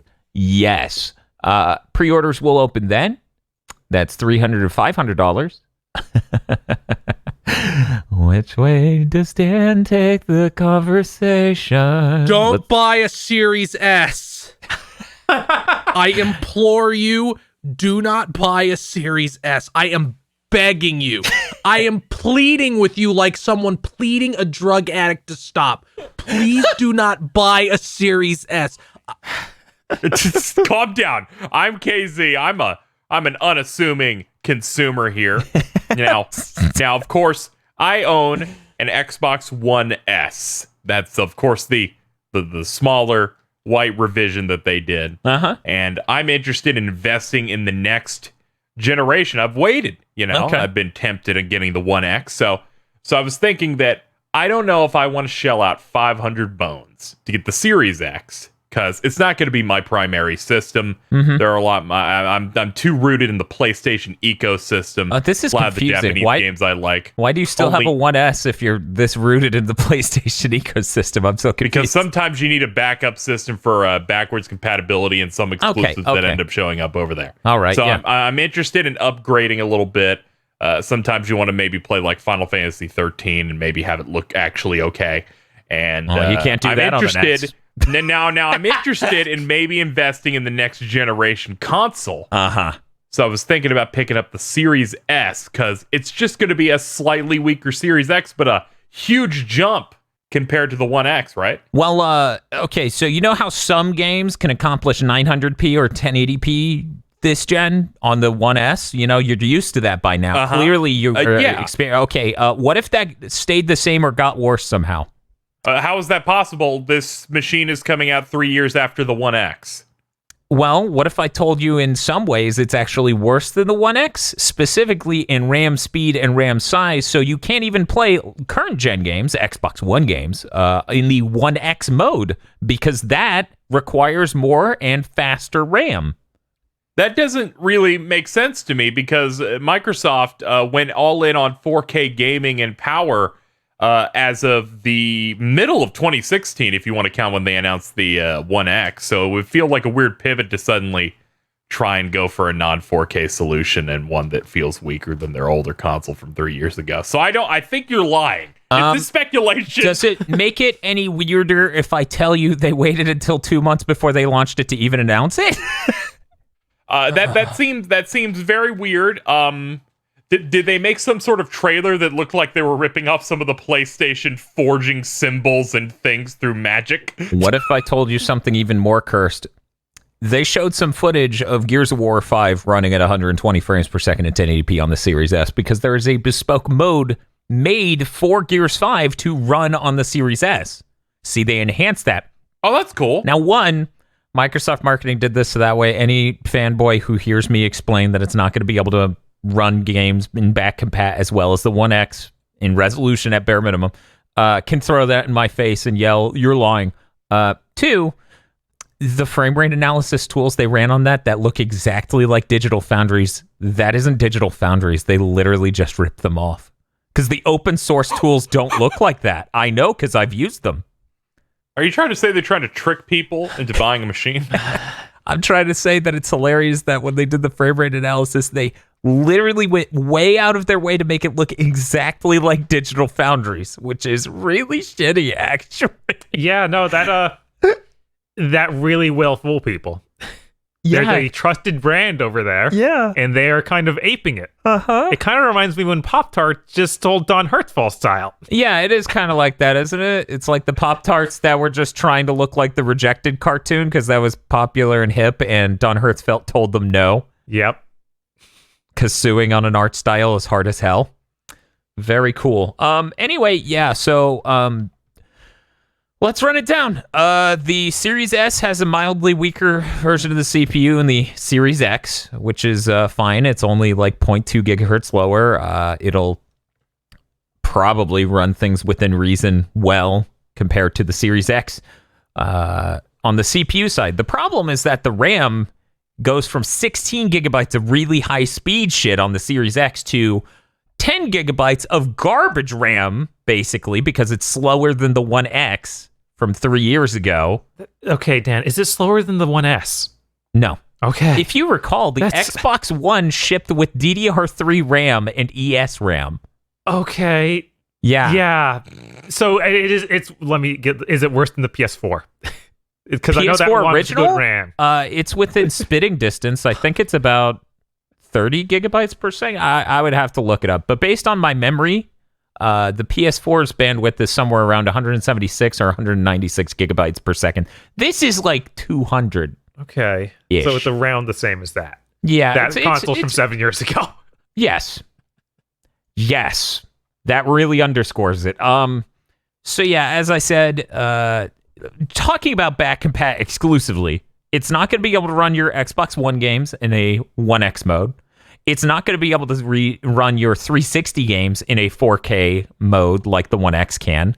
If we're lucky, they'll get it to run at 1440p. But when you get to the Xbox original, it gets complicated because the way the back compat stuff works is it has to up-render the games in a what's a good way? A power of 2 manner, right? So when I play an Xbox original game on the One X, it runs those games at just barely under 4K at a resolution that's about, 4 times the resolution on a single axis of the original Xbox. Well, this thing isn't strong enough to do that, so I don't know if they have a way to do 3x the resolution. I don't even know if that would fit or run correctly. It probably wouldn't. What I'm trying to say is the Series S, for people who follow this channel, I've been spending a good chunk of this year be like, hey, don't buy a 1X, just buy a Series S, and then at least you can play their next-gen exclusives. But this thing is worse than a 1X when it comes to back compat outside of things that are CPU limited and not GPU limited specifically. And I don't know. Yeah, I don't know. It can't play Resident Evil 2 as well as the box I bought 2 years ago that came out 3 years ago, which is fucking weird. So it doesn't have a disk drive. Don't forget that. Yeah, we should cover that. It has no goddamn disk drive. So it's bad for back compat because you can't stick in your old game discs. The major advantage they have over Sony. One of the major advantages when it comes to back compat that they have over Sony. The thing that everyone wants to do and cares about. I've never seen somebody be like, no, we're gonna get rid of. I've never watched an anime where the protagonist is getting their ass beat and then they put weighted clothing on. All right, I see where you're coming from. They're all beaten and bruised and went, I will stop using this arm. I feel bad for you. I'm gonna put this back on now. Oh no, we're like halfway through the fight Phil Spencer's doing, and only God forgives. Yes, he puts up his fist limply. I hope everyone gets that by now. I really do. Yeah, if you guys could just go watch that movie just for the sake of getting this joke, Such we an would really impressive appreciate long con. Yes. So, talking about the specs before we get into the rest of it and discuss disc stuff and subscription plans. The GPU is a third the fucking power, but they're saying it's going to run at 1440p. So there are multiple problems with this. One, that's not a third the resolution of 4K. Two, I don't know, Dan. Two, Do the math. Two, Come on. Are you sure? Yes, and I have done the math. Two, multiple devs have come out and said, there's a really good chance we're not targeting native 4K. So what does that mean for the Series S? So we will probably see a game at some point that runs at under 1080p on this thing in the year 2020. Yeah, I was like, I don't think this is at some point. I think this is within the year. I don't know. Maybe within the first 3 months. I don't know about that. Resident Evil 8's about to come out. Oh yeah, Bob? it just won't be on Series S. Right, that's what I was going to say. I have no confirmation that shit's coming out on Series S. Yeah, yeah. Twitter today has been full of a lot of devs talking about how bad the compromise is here. It is big fans of the Series S. Yeah, what was it? The day it was announced, Patrick Klepek came out and said, devs I talked to are really impressed. They think it's impressive. And then I'm like, no, that doesn't add up. I'm looking at these specs and this seems problematic. And then devs today are just like, hey, this sucks. I'm like, who's this developer? The lead engine programmer at id. Okay, who's this one? The principal engine programmer at id. Oh no. Who's this one? The guy who co-founded that game studio with Justin Roiland? It goes the whole scale. It's not just wizards. So it's just like, Tom Warren and Patrick Klepek, they really know. Oh yeah, they have a fucking clue. If I were to list two people in this industry that have a fucking clue, they're topping that list. Anyways, moving on to cease casting shade. At this point, Tom Warren deserves his own episode of fucking The Rant Is Go, that fucking anti-intellectual piece of shit. That dude, 4 months, has been like, the Series S isn't going to hold back this gen, the PS5 is. And then when the Series S is shown off, he goes, isn't it funny this $300 box has a faster CPU than the PS5? And then has to tweet following up, actually, it doesn't. I checked the numbers again. I learned to read. And then IGN made a whole video where they read his first tweet and then just went, hey, it's faster than the PS5. Durr! So that was fantastic. So the GPU thing's already a problem because 1440p, the thing they're pitching that this console as doing, is not a third of 4K. Then it gets worse. They're chopping the RAM down from 16 to 10. Now, for people who have any fucking idea about video games, lowering your render resolution doesn't chop off 6 fucking gigabytes of memory space. That doesn't do that. So you are going to have to make some severe compromises to make a game designed for the Series X and the PS5 work on this thing at all. Here's an example. That nanite technology for the Unreal 5 demo. Mm-hmm. If you recall, they were saying that could run at 60 frames per second, no problem next gen. The reason that demo is 1440p and 30 frames per second is because of the lighting. Nanite, they also clarified in that panel, takes up 800 megs of space, which isn't a lot normally. Like next gen consoles are 16 gigs. It is a lot on a console with 6 gigs fewer space. It goes from somewhere around 5% of the total RAM area you get to use to 10, which is pretty massive when it's just one subsystem in the graphics system among a billion other things like textures and sound and all sorts of other data you need to fit into RAM. So yeah, a lot of people are coming out talking about how bad this RAM situation is. And a lot of people have been like, well, wait, if this RAM isn't good enough to do 1440p, why did they do it? Well, ladies and gentlemen, you need to be thinking about this from the correct direction. You're thinking of it wrong. You assume what Microsoft said was their sole intent. Really, their intent was to get out a cheap Xbox, and where they cut corners is where the costs were the most. RAM is expensive right now. That's why PS4 has 8 gigs of RAM, PS5 has 16. It's only double. If you think back to PS3 to PS4, that went up 16-fold. It's because we went from 512 megabytes to 8 gigabytes. So that's why this time RAM is expensive. They can't cram shitloads of RAM in these systems. So they just doubled the RAM, and Sony's solution was to have an insanely fast SSD that can fill the RAM with currently needed information at all times. And the Xbox solution was... Well, anyway, so the Series S. What about their high velocity architecture, Dan? Isn't it true velocity? I can't. Maybe it's just velocity architecture. Oh yeah, anyway, it's just velocity. That's what people have been screaming while swinging torches for a couple days. Yeah, I know. They've been in my notifications. Yeah, Xbox Killa's been in there too. They just wanted to make a $300 box, guys, and they cut corners really hard to make it happen. It also only has 500 gigabytes of space, which makes sense. It's an SSD, and it needs to be the same speed of SSD as the Series X. So they cut down on the space a shitload. Guys, I'm saying this as someone who, doesn't do outlandish theory crafting. I'm also the guy who told you that Xbox's whole shtick last gen was going to be coming up with a new Xbox in between and trying to get rid of generations. That thing they really tried to sell to people again this time. And I'm telling you this, so please take my words with weight.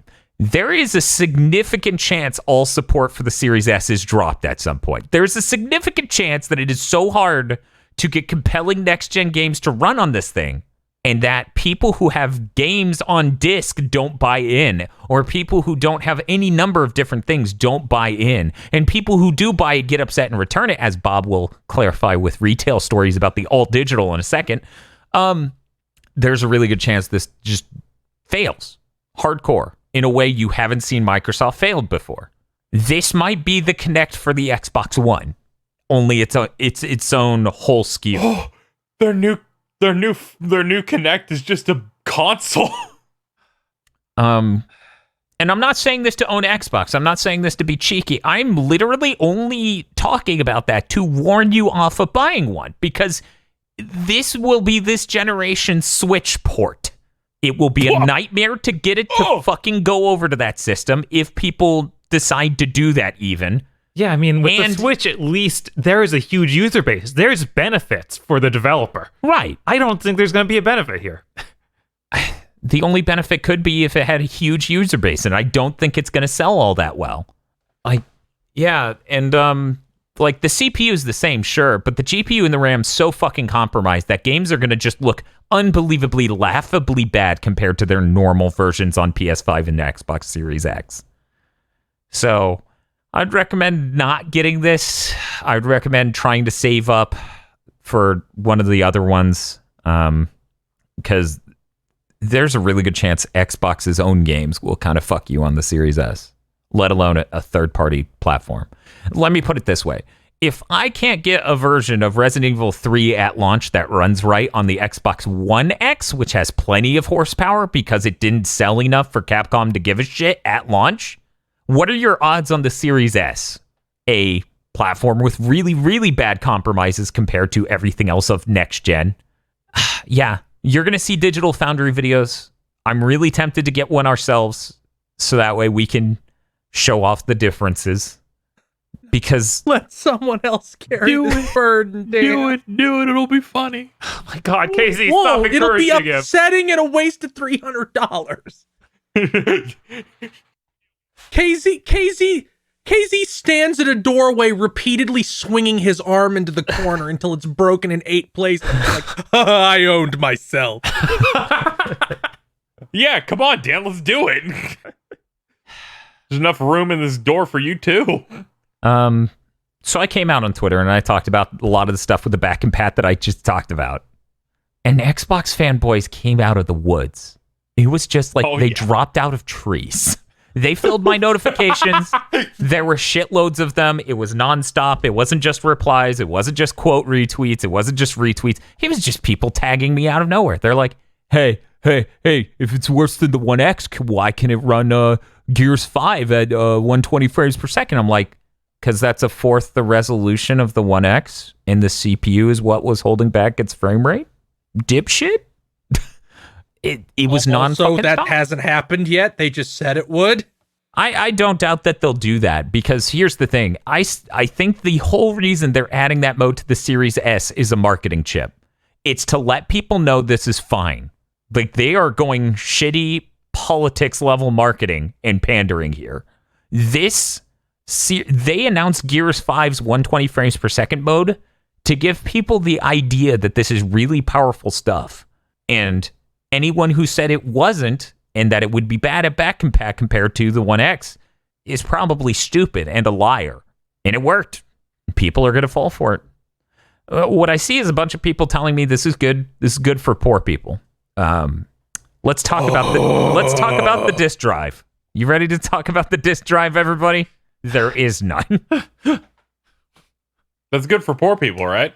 No, being locked to one retailer, aka the people who own the console you bought, is not a good deal for poor people. That's not a good deal, just period. Period, obviously. Even if we completely believe that this thing will carry you through this entire gen, it won't.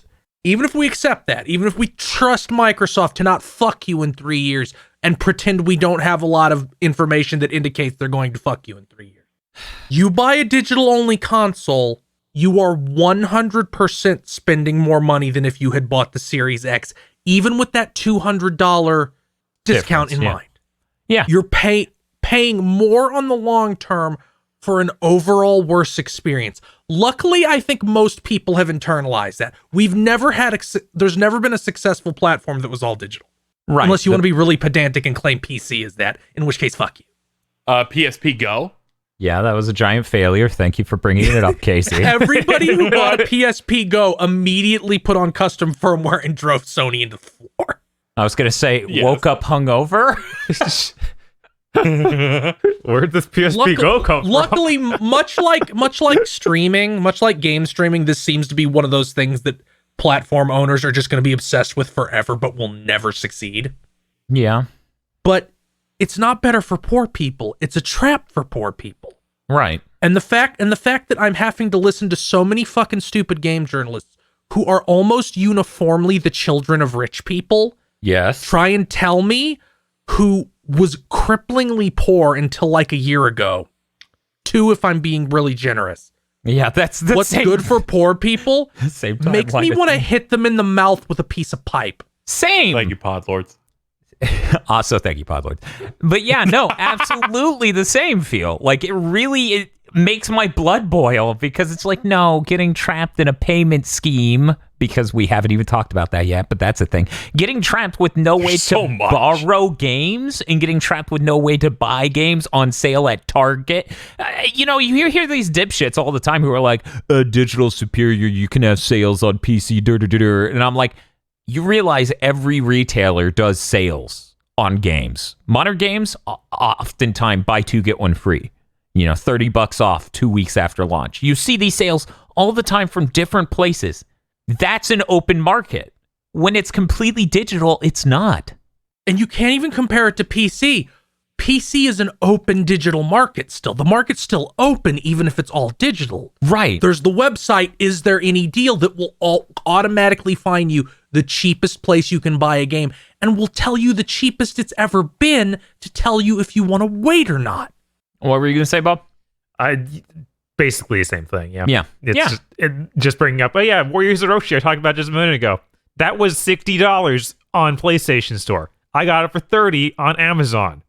Meanwhile, this happens all the time. It happens all the time, but I had people in my notifications yesterday telling me, I saw a game on sale on digital once, and at the store it was full price and used. It was only $5 less. And I'm like, one, the story's horseshit, because the only time a used game is $5 less than a new game is at launch. It honestly, that stays around for way too long. That sits there with the game for a long time. It's really weird. The 55 instead of 60? Yeah. But here's the thing, though. The other end of that story is it was $30 off on digital. I know. So like, that you're story is fucking real. lying. That story's fake as shit. Also, think about anyone who had an Xbox One. Like me. I have two, technically. I have an X and an S, and I have about a dozen Xbox games. But those aren't out I yet. can't play any of that shit on this. Any of it. You should have invested in digital a long time ago, Dan. Obviously, everyone made the switch 2 years ago, or 2 generations ago. Well, Dan, don't worry. You don't need to play any of those. You have Game Pass. Yeah, everyone yelling at the Game Pass box is just so bad. It's like, guys, you're insane. The thought that a platform to you should only make sense when you play the games a giant corporation signed a deal to let you play is nuts. Just like, you should be really excited about that box where you put money in the mystery box and certain games are in there and then someday they just disappear at random. You also don't get any of the new ones that come out. Also, you get none of the DLC. So you, in theory, might be buying DLC for a game that'll disappear out of your catalog. And will damage the industry. Also that, because it sounds like developers don't get the most generous cut, but, whatever. So, yeah, I would really not recommend this system. And I have to add even more. I'm a crazy person who does not trade in games at all. Right. I just don't do it. Except for Days Gone, because I got my full money back. And I try to avoid buying used games. Mm-hmm. I also have nobody in physical distance that still plays games, so I don't have people to borrow things from or lend things to. Buying a digital console would still be more money for me. It would still be more than $200 more. If you have a couple friends who also play games and you can work out who's going to buy what, or if you buy used games and are perfectly willing to go, well, I thought this game was like a 7. I guess I'll just trade it in. It's unbelievably more expensive. You're losing out on hundreds of dollars going for this discless version. And all this criticism is also true of the PS5 all digital. I wish that didn't exist either. I wish Sony would just go, we have one. Here's the reason I can stomach that more. Ready? It's not, because outside in theory, outside of the disc missing from the Series S, that is a platform for someone, right? There's going to be someone out there who's just like, I don't care how games look at all. I don't care if my experience is bad. I just want to get in on the same games other people are playing. which is fine, whatever. Someone has to feel that way to some extent. Those people are being coerced into not having a disk drive. The PS5 all digital is just the same system.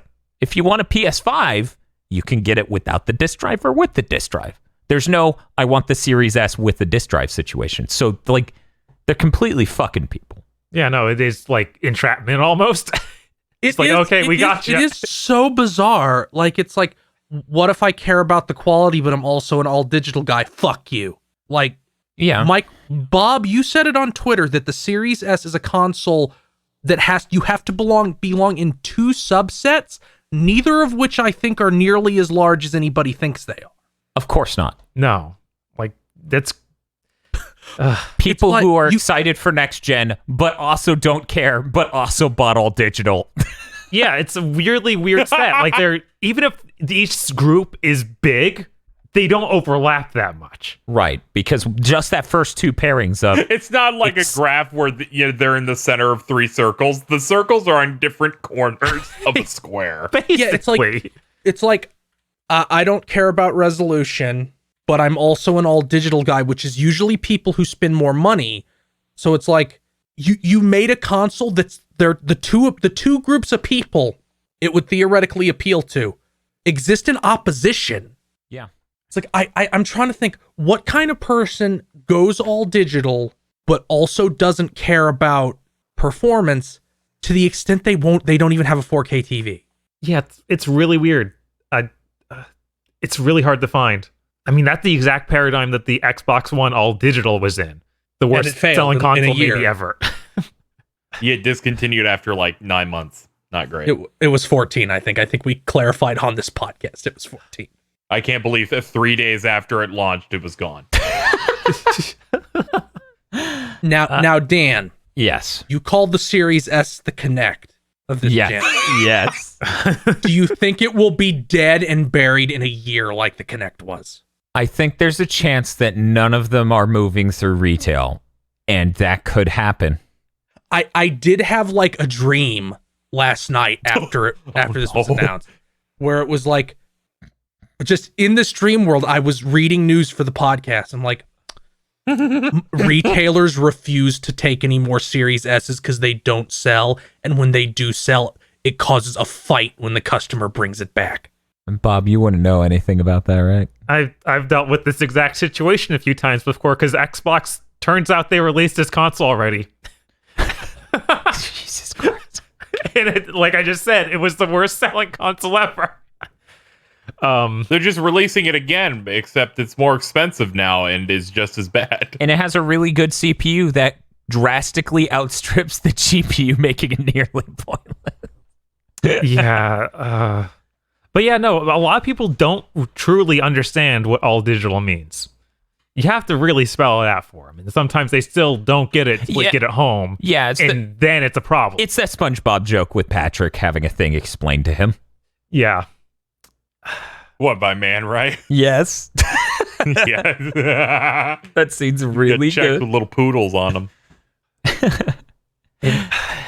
And sometimes they, like, the worst part is Walmart will let them just buy this without any explanation. Oh, right. Yeah. That- GameStop's helpful at all many of the times. Walmart, you're lucky if somebody who has played a video game is in electronics. You're lucky if they're not blind. Literally. Yes. Does this TV do 4K? Looking at a fucking CRT. Yeah. looks about the same. Yeah, you had to go halfway across the store to find someone because no one was in the electronics department for 20 minutes. They have a button now, so you can just hit the button and wait. I've told the story on this podcast of how I worked in a completely different department and electronics would yank me out of my department over and over to explain basic shit. They're like, Yeah, we don't that makes understand it. Can you come over here? But yeah, then when they come in wanting to buy games for the system that they own, Mm-hmm. they come to the GameStop after the Walmart sold them this awful mess. You get Like, the do you have any floppy games for second. this thing? Holding up the box, and you have to tell them no because there's no disk drive. Yeah. And then they find out it won't play their movies, and that gets them even more upset. Yeah. Oh no! It's Yeah. really upsetting. it just hurts the customer experience for everyone. It's crazy. And I know that this is going to be out there at retailers that have no idea what they're selling. And they will be really returned dodged a like bullet. crazy. I think it's pretty bold that last gen they had it's called the Xbox One because it's the one device you need. It can play your Ultra HD Blu-rays, at least the Series S and at least the S on can. Yeah. It can stream things for you, can play your games. I like how they have now gone in the opposite direction to a box that does nothing. Xbox Zero. Can we talk about how the Xbox Series S is really ugly, looks like a speaker. I don't think it looks that hideous. It's clear some people disagree with me. It looks really stupid. I don't think it's hideous, but it looks really dumb, and I don't know why it looks like that. It looks like a bad Photoshop of a Series S. It does. Or every time I see it, I think it's photoshopped because it's so stupid. It feels that they like just put like their idea, I assume, is the defining feature of the Series X, I guess, because it's on all packaging that they've shown now, is like the top part, like the green vent shit. So I just assume with the S, they want the defining feature to not be at the top, it'll be on the side. No, the whole point is cooling. Everyone's overthinking this way too much. That's just a giant vent for a fan, guy. Yeah, I know it's a giant vent for the fan. I'm just saying you can put that shit anywhere. No, you can't because it's that hot. That's why the Series X is so huge. It's just the Series S has a CPU that's the same. I feel like you could have proxy. presented this in a way that made it not look like that. Yeah, isn't the One S cost more? Isn't the One S have an entire side that's a vent already? Yes, and it looks nice because they designed it right. Yeah, like why can't they just do that? Well, because that's nowhere near the same level of console. The One S has a much less ambitious design. It doesn't run as hot. It doesn't take as much electricity. That is a gimped piece of shit that was underpowered when it came out in 2013. This thing is running a CPU that's actually pretty fucking impressive. And the problem is that it still is putting out enough heat where it's a legitimate concern. Now, the disk drive isn't there, which saves them a little space internally, but still, they would much rather just stick a giant ass, hopefully quiet fan on it. One, it won't be quiet. Two, I'm now picturing the Series S going into a normal entertainment system, spewing that hot air up and just being like, oh, it has nowhere to go. Yeah, I don't even like I wasn't even worried that much about how bad the design looks, in my opinion. That they're already out there on Twitter owning that people are owning them about the design. They're like, oh, it does look like a speaker. We're cool too, right? And I'm just like, how do they keep doing this with the memes? Yeah, it's so bad. It's like, please just don't even talk about it. If you're the whole thing's going to be this. Man. They need the big, huge vent on top. Okay. Why did it have to be black? Just make it white like everything else. I don't know. Yeah, I don't know. They're just intentionally making it look ugly. I don't know. You want to talk about ugly? That fucking stand that sits on the left side of the Series X is legitimately ugly. It makes it look like you did something wrong. Yeah, now that we have this in full res pictures. Here's the weird thing, because people did something wrong. People listening to this podcast didn't. I don't even remotely entertain that they all follow me on Twitter. Guys, there are two different articles that came out on the same day, right after the Series S was announced, where they show the Series S and the Series X.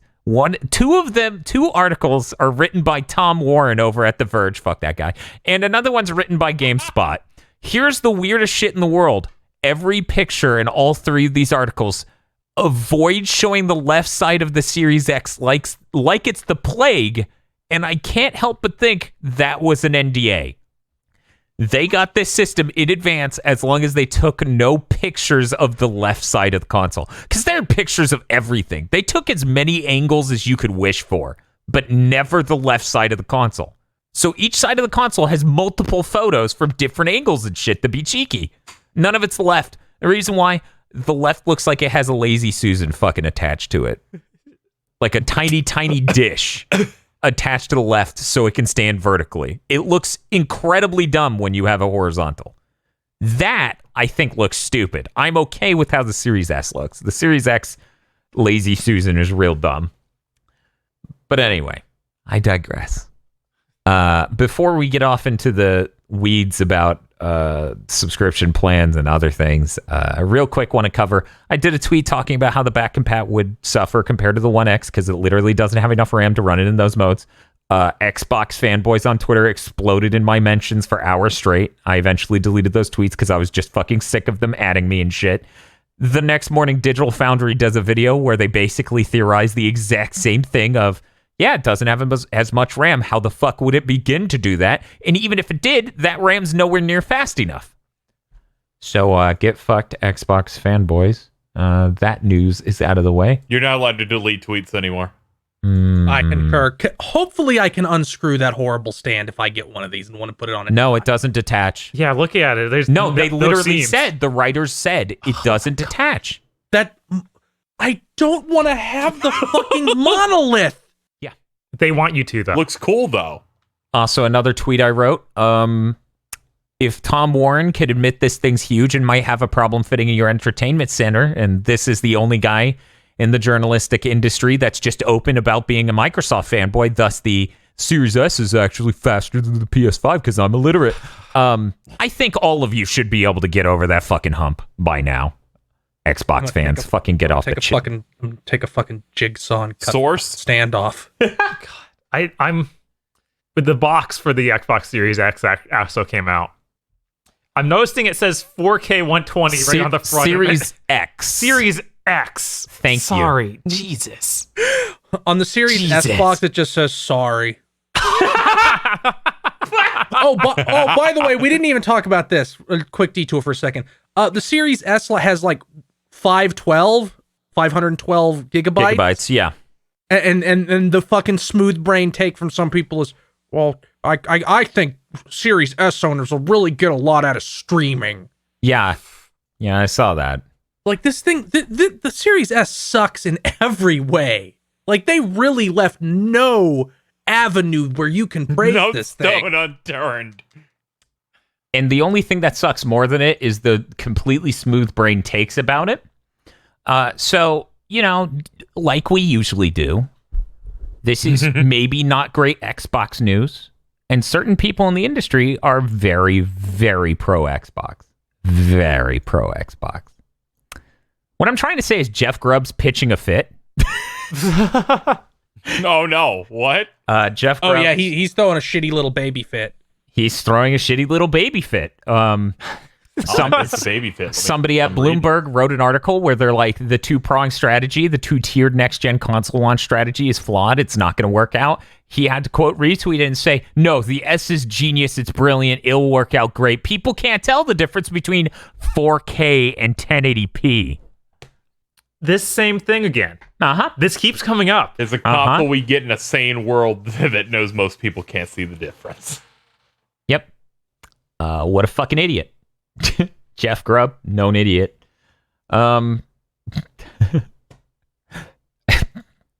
Okay, getting back to the bullets in the news. I love whenever you share a screenshot of these tweets where you like the person. Yeah, because he's having an argument. I love it. He's having an argument with Shinobi, who also was a regular on NeoGAF and then Reset Era over the years, and generally talks to a lot of people in the industry, and now works in the industry as community manager over at Destruction All Stars, one of the studios working on that game. Yeah, anyways, Wushu. He's just, Wushu Entertainment.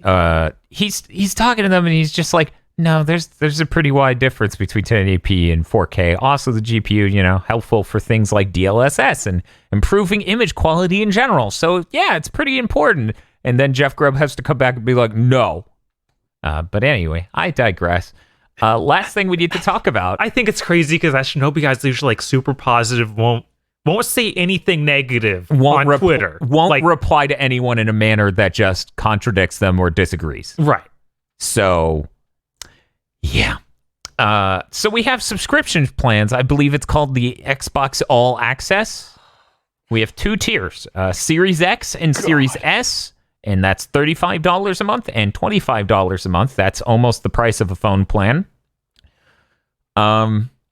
they sign you up for Game Pass Ultimate, I believe, and you get the console. And how long do these payments last? Is it 2 years or 3? 2 years. Okay. It's 2 years, and you're paying. I crunched the numbers. This is the same as if you bought the console and then bought Game Pass Ultimate monthly for 2 years.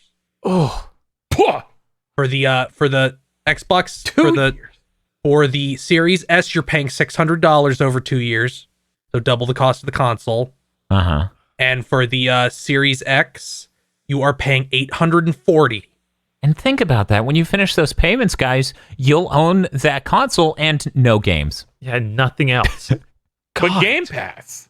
Yeah, And I you're said also you'll locked own no into games. that console for 2 years. Right. You can't. But Yeah, you know, but, like I can shit on this program, but nobody uses it.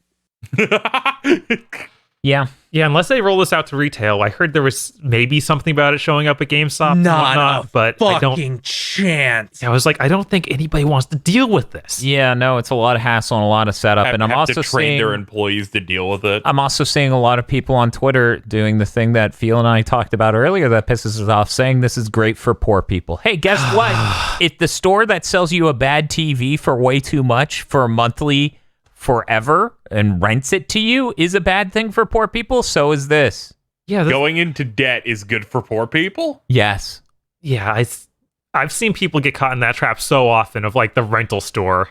You know what poor people don't have as a general rule by definition of being fucking poor? What? Financial stability. Oh, wow. Imagine that. Yeah, $35 a month might not sound much to you if you've never been poor. Right. You know how many Hot But- Pockets that is? You know how much rice that is?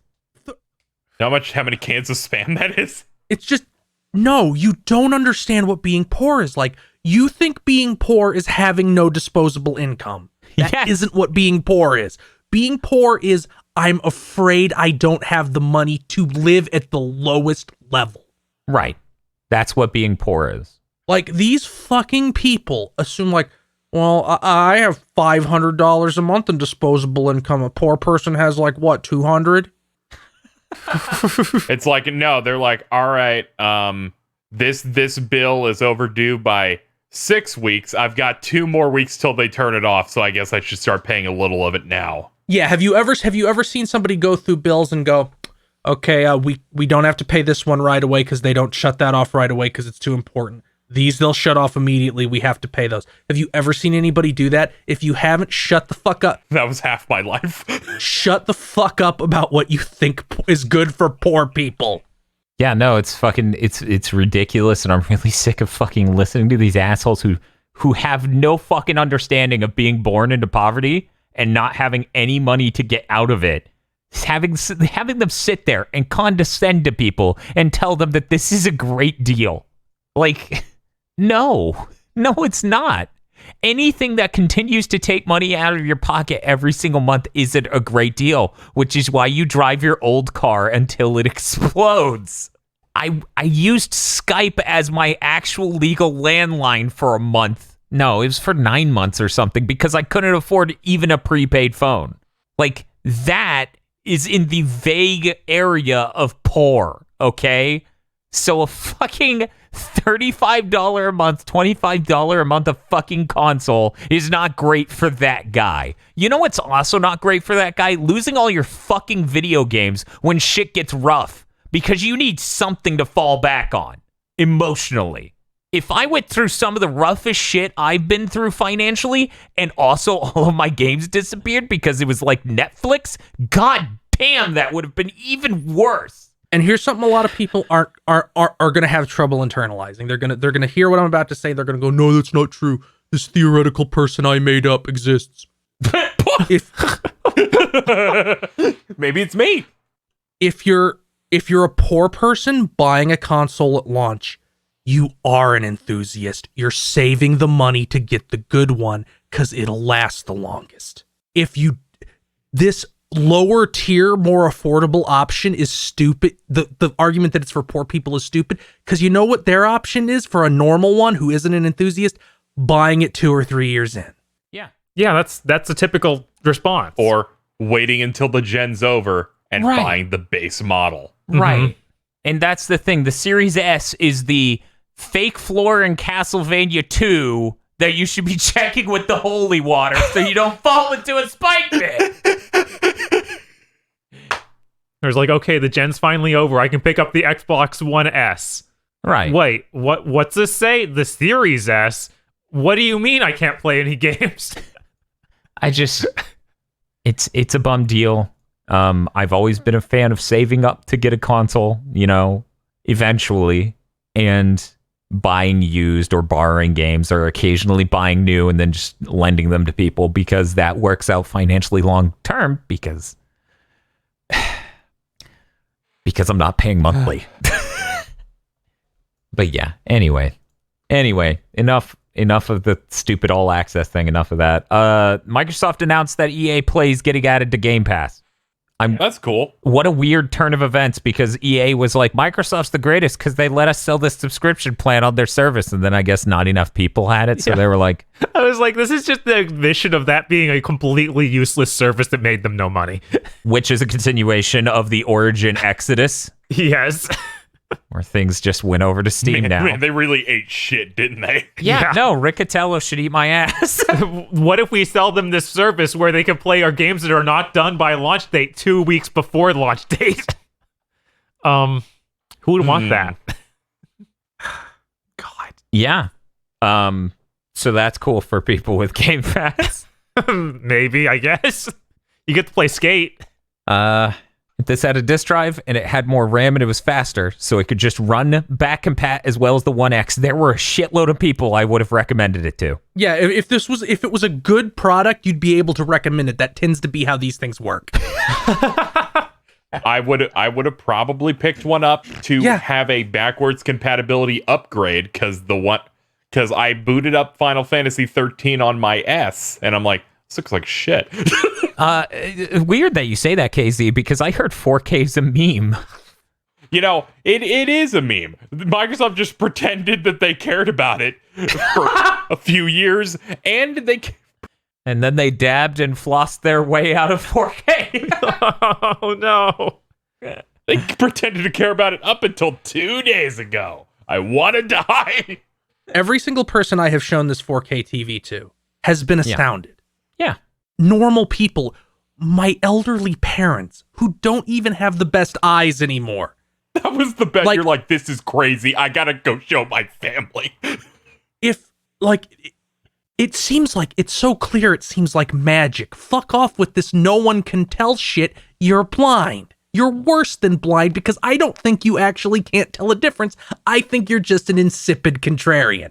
Two things. One, how the fuck would he know? Because games aren't native 4K by and large this gen. Two, movies aren't filmed in a resolution necessary to resolve 4K video levels of detail. So how the fuck would he or anyone else know? Very few people are hooking up their PCs to their TVs and running shit at 4K 60. So, fuck you if you think you have a nuanced opinion about 4K and whether or not it's a fucking meme. And even going above and beyond that, go watch that Digital Foundry video on the Series S. They show the comparison between Final Fantasy 13 on the One X and Final Fantasy 13 on the One S. And it isn't just resolution. The hair looks radically better on the fucking X. That was the reason I said it looked like shit. It had that hair dithering that it had when I played the game last gen. I was like, nah, I'm good. It's like night and day. You can't pretend that's not a massive difference. And that's what I'm saying. If this was just as good as the X, the One X, then there are a lot of people I would have recommended it to. What are we talking about? Video games. Oh, okay. But yeah, no, that's all I have to say. Anyone else? I think we've gone through a lot of it. I can't think of anything else right now, but I'm sure during the podcast we'll want to yell about it again. I'm posting the fucking lightning image of her fucking hair because Jesus Christ, you can't argue that isn't real and palpable and it just looks a lot better. You could run both of those on a 1080p TV and it would just look much better. I mean, I'm looking at it in a screenshot and it's much lower than 4K and it's completely obvious. So, yeah. Yeah. 4K TVs are basically all you're going to see going forward. If you buy a new TV, if you plan to do that ever, which you probably want to do eventually, You're getting 4K. Yeah, Yeah, nearly most. I'm not even sure if you can buy a lesser resolution one now. Maybe if it's real small. Maybe. Nearly most TVs in 2018 were 4K that sold. Most TVs in 2019 were 4K that sold. This year, it is probably like 70 to 80% of TVs that are sold are 4K. You will replace your TV in the next 7 years, most likely. But anyway, TVs are the only thing that have gone down in price overall compared to everything else. Absolutely. Audio equipment didn't. TVs did. TVs are like the only consumer good that relative to inflation has gone down in price because let's be real. The only reason where we don't have a provisional government right now composed of warlords that took over cities is because everybody has a TV. Yup. Okay, so we'll move on. PS5 boxes were leaked. I was really happy when multiple people saw the box for Returnal, which is the game from Housemarque, and they were like, man, that is a raw box art. And I'm like, yes, please care about this game that looks cool as shit. Okay, game boxes, not the box of the system. Okay. Sorry, PS5 game boxes. I wish the plastic was white. I still like it. It's okay, but I wish the plastic was white. Maybe they'll switch when they run out of all the blue cases. That could happen. I was poisoned. I saw people's mock-ups of black and white case variants of that and went, it makes my eyes come. Damn it. I saw it. I still like the way it is currently. I don't know. I really like those colors and how they match each other. Like, I get that you want it to stand out from your Blu-rays and that you like that other thing more. But yeah, no, they had box art for, what was it, Demon Souls, Gran Turismo 7, Destruction All-Stars, and Returnal. I really like seeing Returnal and Destruction All-Stars. And Gran Turismo there, because it's like, wait, is it real? Are these things getting near launch? Dude, I got real excited because I kept forgetting, oh yeah, Demon Souls might make it, and then I saw people's like, they took the soul out of the game, the box art's bad, and I'm like, God, these fucking goblins. Yeah, they're going to be even worse when that game is the best feeling Souls game for the rest of time. Oh man, this is the first time I'm seeing the box art. That's okay, nice. Yeah, That's it's a really nice box art. It's so dumb. But yeah, no, those boxes look really cool. I'll just finish out the rest of my news really fucking quick. Kena, which is Kena, Kena, is that platformer thing with the studio that's known for doing movies and whatnot. They're making that 3D platformer look gorgeous during the PS5 reveal. They confirmed through a Game Informer article that's apparently 14 pages. Oh yeah, they just published part of it online. Yeah, for they got everyone the to cover, see. I think. I've got the full one in my email. I should have sent that to you at some point. Yeah, I need to read it. But yeah, that game's been confirmed to boot from the PS5 OS to the title screen in 2 seconds. Hey guys, I just booted it. That's how long it takes. Dan, and then I have to think about that comparison we saw of load times on the Series S. Yeah, that they were so proud of. That timed out so poorly. Where it's just like, hey, these games boot in 2 seconds. Wow, that's really great. And then the Series S is revealed, and they're like, check out these advanced load times. And just loading from the title screen to end game is 12 seconds. And I'm like, oh my god, Yeah, help.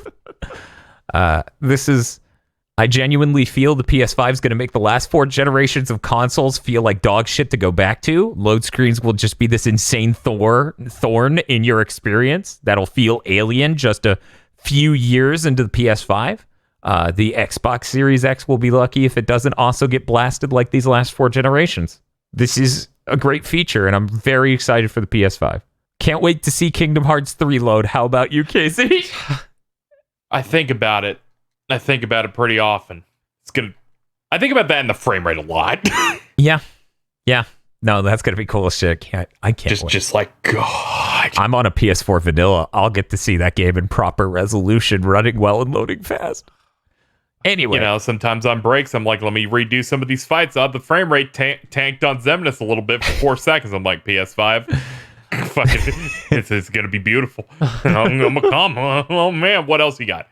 So we got Hyrule Warriors Age of Calamity, which is going to be a Tecmo Koei joint, of course, Koei Tecmo, and it's going to take place 100 years before Breath of the Wild, covering the events that they referenced in that game. Lots of plot stuff. Looks really cool. That's so smart. Producer is Yosuke Hayashi, which is cool as shit. And apparently the Zelda team was heavily involved with battle design and a lot of the art.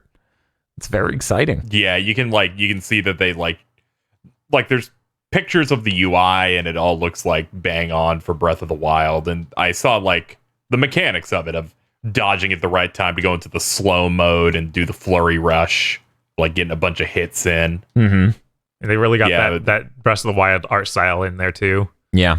Oh yeah, it looks, it's like they're building out this little trilogy of games between this Breath of the Wild and its sequel. It makes me wonder. I said this to Dan when I first saw it. Like, is one of these Dynasty Warriors like spin-off games just going to be cel shaded come next time they come out? Yeah, because we have those 2 Dynasty Warriors games getting announced at Tokyo Game Show. That would be cool. Yeah, because they have experience with this in Persona, and we're like, okay, you guys are getting there. This is coming out November 20th, 2020. So very soon. 2 months and 10 days. God, that's crazy. Sorry. I'm really excited for this. I liked Breath of the Wild a lot. I haven't played many Zelda games in general, but I really clamped onto that one. And I like that world. It'll be cool to fight the same enemies from that, only 100 times as many. Yeah. Yes. Last bit of news from... Plays dumb bird. Last bit of news for me here. Warframe announced that they're using that thing I talked about on a big thing to mention months ago called Oodle Texture Compression. Noodles. Baking Oodle Texture Compression into their game is actually going to reduce the size by 15 gigabytes, which according to people I've talked to, that game is only 33 gigs. That shit is amazing, and it's worth reminding people that every PS5 and PS4 SDK comes with a free license for this technology. Hey, Bungie, maybe you don't need to do that locker thing anymore. No. Oh well, I tried. Good on you, Bob. So between next gen, having the SSD so you don't have to replicate the shit in Spider-Man for every building. You don't have to store, what was it, a single trash can or whatever over 1,000 times on the hard drive. You could just have one and use Oodle Texture Compression and reduce the size of the games drastically. I'm so excited for Miles Morales to be so much smaller than the first one.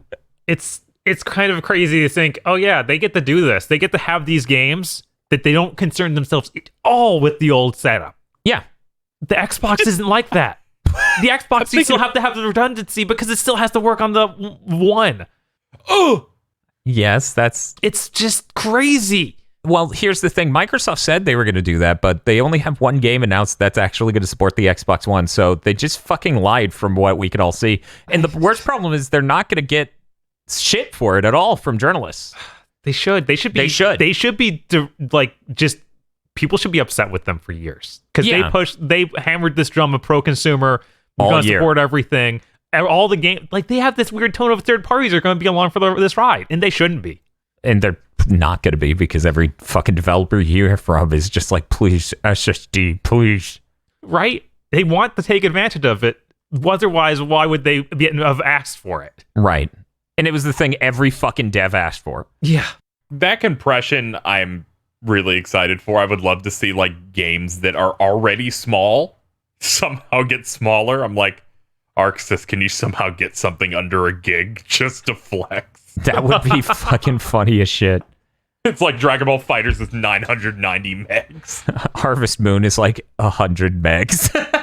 Good lord. I just feel like that would be hilarious. Yeah, that would be really fucking dope. I think it's such a great technology, and that's the stuff that excites me about next gen, games not being fucking enormous. Yes. And loading fast. Anyway, hey KZ, tell me about What's this up? good ass Switch news. Oh, okay. Do I have to include our conversation that's under the cut? You do not, but just know, audience, we had a giant nested bulleted list. That was a conversation. We just kept making new bullets to talk to each other because we hadn't talked in a couple of days. This is coming from Bloomberg. They were talking about Switch stuff. They're upping to, I think it's like 30 million or something, because they expect to sell a bunch of Switches over the holiday. They're like increasing. But then they're like, several developers have confirmed to us that Nintendo has told them to make their games 4K ready. This is coming off the heels of those rumors that they are making a Switch Pro that supports 4K. That seems unfeasible. It seems incredibly feasible. The Switch was underpowered when it came out. It was a generation-old Tegra chip. Doing something custom from the ground up for the Switch, because the Tegra was not originally designed for the Switch, and doing it this many years later on a much more cutting-edge process, it's very possible. I don't know if I'm ready to live in the world, Dan, where No, I want out.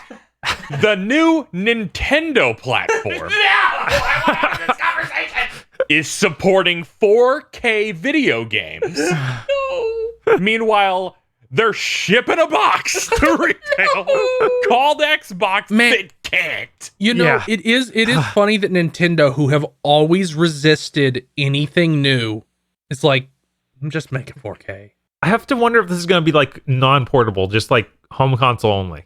Oh boy, the that would make me huff and puff like a hungry dog. Like, yes, it'll actually be stable. I don't have to worry about portal mode. Like, I would fucking clap and clap and clap. I mean, for me, like, the major benefit of making it home console only is you don't have to pay for the screen. You don't have to pay for the battery. You don't have to pay for so many things when you do that. You save a lot of money. Yeah, you can just use that money to put an SSD in, right? Oh, You shut the fuck up, Bob. I'm just saying Yeah, that please. this possibility. Bob, I try my best to not get aroused on content. I'm going to ask you to stop saying that. Feels like if they make a 4K capable Switch that is the Switch as we know it, portable and docked. Mm-hmm. It's like, how do you not make that battery 1 hour? I haven't done the maths to figure it out, but I'm pretty confident you can this deliver is just that. speculation then. Yes, this is. I'm going to go ahead and say, since the Switch probably came out on a what nanometer process? 20? Let's see. NVIDIA Switch. I'm going to go ahead and say the performance gains just from not even changing architectures, but changing fab process could get us pretty close to 4K. I think this is really doable. They put DLSS in fucking the Nintendo platform to use machine learning to upscale to 4K. And the Series S is over here. now God. now what I actually need, and I don't think this is asking for a whole lot, Nintendo. Uh-huh. I need you to do something so if I buy your 4K Switch, every game released for the 4K before the 4K Switch doesn't just run exactly the same on the 4K Switch. How do you mean? I want them to do whatever they have to do where I load up I can load up Smash Ultimate on the Switch Boost 4K. mode. Yes, have some kind of boost mode. Just don't just go no. It's an older game. It'll just run exactly the same despite it having. It's like I've been playing Trails of Cold Steel 2 on the PS4 Pro. Now that is a Vita game, I believe, originally. Yeah. Dan, Yeah. this when I go to an early game area because it has mist around it, runs at 20. Yeah. although that has Vita nothing to game. do with it being a Vita game, KZ, because 3 was made for the PS4 and has that same shit. Oh, Jesus my Christ. assumption is that they could levy some of the power of the machine actually and try and like. The problem is they're using an engine from 2005. Okay, I'm sorry. I forgot it was Falcom and they're incompetent. We actually had this exact discussion about them using an engine from 2005. Yeah, you're right. The Fire engine, it's really good. Okay, yeah, I just looked it up. I remember that correctly. It was a 20 nanometer process. We're on a 7, and that is drastically higher end. And if they use Samsung again, since it's NVIDIA, that would still be 8 nanometer, which is still drastically better. Yeah, I think we could do all right if they just fucking make a Switch that's 4K. The Series S will be really funny. Just give me a Switch where I can switch my colors and Smash and I see them immediately. I'll settle for just 4K Smash, but yes, I would also like it if I could select my goddamn character That would be already. funny. It's in 4K now, but it still can't do that. That seems like what Nintendo would do. That would be funny as shit. What would they have to change to fix that, Dan? Well, okay, so if you look at it on paper, the transfer speed with the system storage is 400 megabytes per second, which isn't very fast. But obviously that PNG should load faster than that. So it's clearly a CPU thing where they're loading shitloads of stuff at all times. So it's CPU bottlenecked and probably latency bottlenecked. So, you know, having a beastly CPU, which is a lot easier in a console than it is in a portable, would really help. Very excited for the 4K Switch, though. Very excited. Yeah. Like, that offers a lot of value. I'm going to go ahead and say the bold statement that that's going to sell at least 10 times as many as the fucking Series S. Very bold statement, I know. Nintendo's on fire right now, so I feel like that's safe as hell. Yeah, it is. They launch it alongside a new update for Animal Crossing, yeah. Man. Animal Crossing would look really nice in 4K. But Bob, we need to move on. Sure. What do you want? You can lead with whatever. You got some good Okay. stuff here. Yeah, I do. I'm really excited for Ninja Gaiden Trilogy got listed on a Hong Kong distribution website for What? PS4 and Switch. What? It's going to have this website had everything. It has Sigma 1, Sigma 2, Razor's Edge. It's $40 and it comes out in March of 2021. Please Well- have a PS4 Pro / PS5 mode. Yeah, it better. It has to have a PS5 mode. Oh, that's true. It's shipping past July. Right. Yeah, it has to run with the full power of the PS5. I'm gonna be honest. I'm gonna buy that just to play some Ninja Gaiden Sigma on my PS5. I don't even care about the other two games.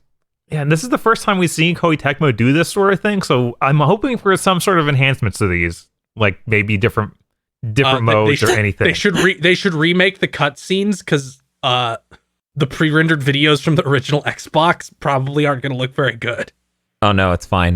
We upscaled them using machine learning. Yeah, the 2 sheds that and has everything in game Super basically. Eagle on that. But Also change more about Razor's Edge because it's still kind of bad. yeah, What was it? Bob was like, man, I wonder if they'll remove Rachel. And I'm like, from the Ninja Gaiden universe, like entirely just pluck the character out, retcon. I'm okay I with don't even that. know who that is, but that's funny. it would be really nice if you could just skip her missions. Yeah, tell me about it. I stopped playing Sigma when it was like play as Rachel. And I'm like, okay. Oh wait, no, this was bad. Ninja Gaiden 3 Razor's Edge is the only game I have ever played where I got to the final boss and went, what you're asking of me is too annoying. I'm leaving. Yeah, Because it's not beat a boss. It's the boss is going to take swings at you because he's giant and he's going to summon guys. You have to beat up the guys until your limit meter fills. Oh. yeah. 3 still has a lot of problems. It'd be great to see a good version of that, but it'd be better just to see a 4. And the cool thing is, for people They have who to be like, working on that. for people who don't own an Xbox One X, this is a great way to play these games. Yeah, For people who own an Xbox One X, you already have a pretty great way to play these games. yeah. I wish that they also had black. Because that is a great version of Ninja Gaiden 1. I don't understand the people who stand for Ninja Gaiden 2 Vanilla. That thing is a mess. But you do. It would be cool to get access to it though. Yeah. I hope they have a toggle to give me blood back. Yeah, like just have, because with that one, I think there's still blood in the US release, but they don't have the dismembered limbs like evaporate into energy instead of I don't think actually falling out. There's not blood in Sigma 2. It's mist. Okay. Yeah, I couldn't remember. It's been a while. But yeah, it'd be great if they did do that at least. I think that would help a lot of people to deal with the other changes they made, because a lot of people get fixated on that sort of thing instead of like, okay, this game is actually balanced a little better. They just see, oh, there are fewer enemies. It's not as hard. It's not as good. Bob, Yes. it appears to me we have multiple action news stories Yeah, I'll go ahead. from you. Oni Chambara Origin, the Raw. anime remake of the Oni Chambara games from the PS2. Comes west finally. It came out last year in Japan. Okay. It's coming to PS4 and PC digital store only on October 14th, but you can get it from the Asian version that has the full US dub and everything. on September 24th, and they might even have a physical disc you can buy. So I'm probably just gonna do that. We'll see. Cool. Yeah, I'll give it another shot. maybe Maybe it'll be slightly less complicated than the last one I tried. Maybe it is like more of it takes things down to just 2 characters again. And Maybe it's not like you have to imagine if it won't be like this is like DMC3. Here's a character that you can only kill if you royal release them. yeah, I don't think it's going to have that. I did play the original of these games at some point, and I don't remember them being that complicated. Hopefully it has some of the newer systems and then has a more basic outlook like the older games, because you probably don't need to be shown into having to do royal release. It'd be pretty cool, though. I'm just saying. For your consideration. Let's see. And what I'm probably one of my most excited stories in a while, Kiki Kai Kai is getting a new game. That's Pocky Rocky in the West. I'm the new one, fucking so excited. The new one's called Kuro Mantle no Nazo, which is like a weird, they rearranged the title of the Super Nintendo version, but this is a full sequel. This isn't a remake. It's a brand new game. It's made by the guys who apparently worked on the old Pocky Rocky, and they recently did Ninja Saviors, Return of the Warriors, and Wild Guns Reloaded. Oh, cool. So very hype. They showed off a trailer. It still has the Super Nintendo style graphics, but there's new stuff. And there's more frames of animation and stuff. It's really nice looking. Yeah. Pocky Rocky's pretty cool. Yeah, it's like a top-down shooter where you play as this shrine priestess in a tanuki.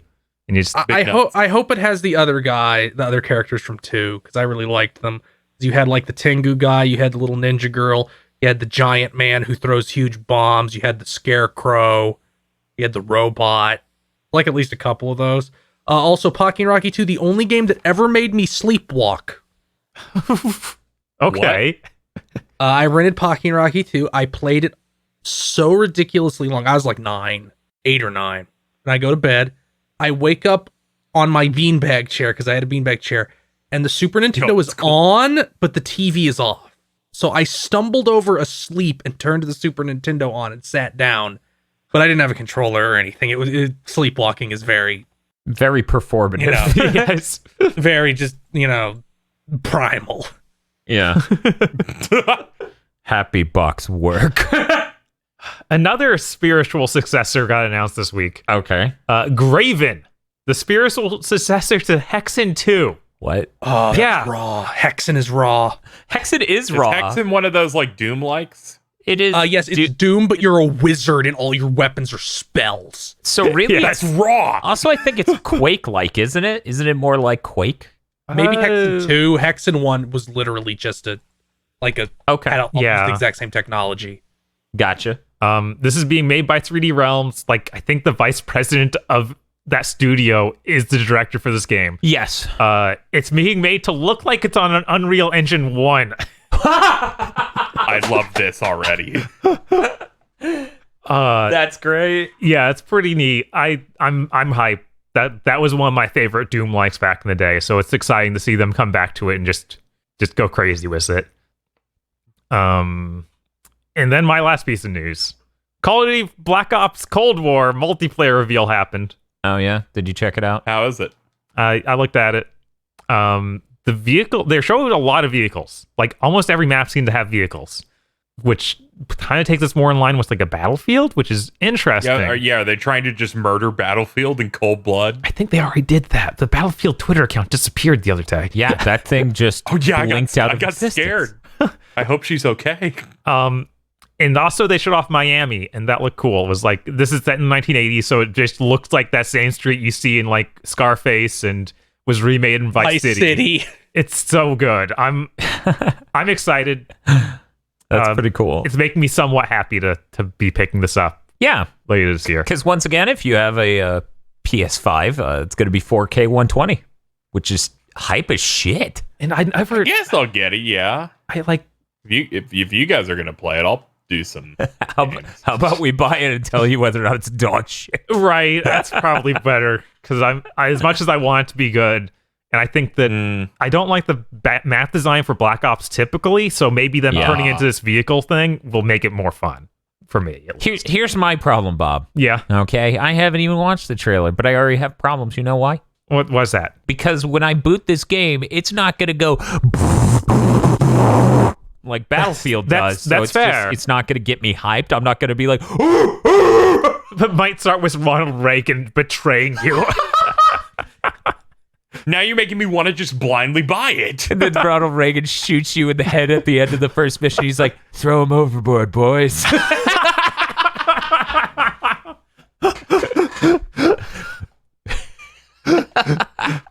Oh. I'm going to drone your ass. Hate you. That game's gonna, it doesn't matter how good or bad that plot's gonna be. I'm gonna be laughing the whole way when Reagan keeps popping up. Present forever. He shoots you. You can play as him in multiplayer. I would not be surprised if he's in zombies. He He's shoots you in the head. He shoots you in the head. That's what I call trickle-down economics. He says that with like one of those shotguns that sprays everywhere. The costume for him for multiplayer should just be Ronald Reagan wearing the mask of another president. Oh no. Pull off the Nixon mask, and it's Reagan. Kept you waiting, huh? You thought I'd let you do this alone?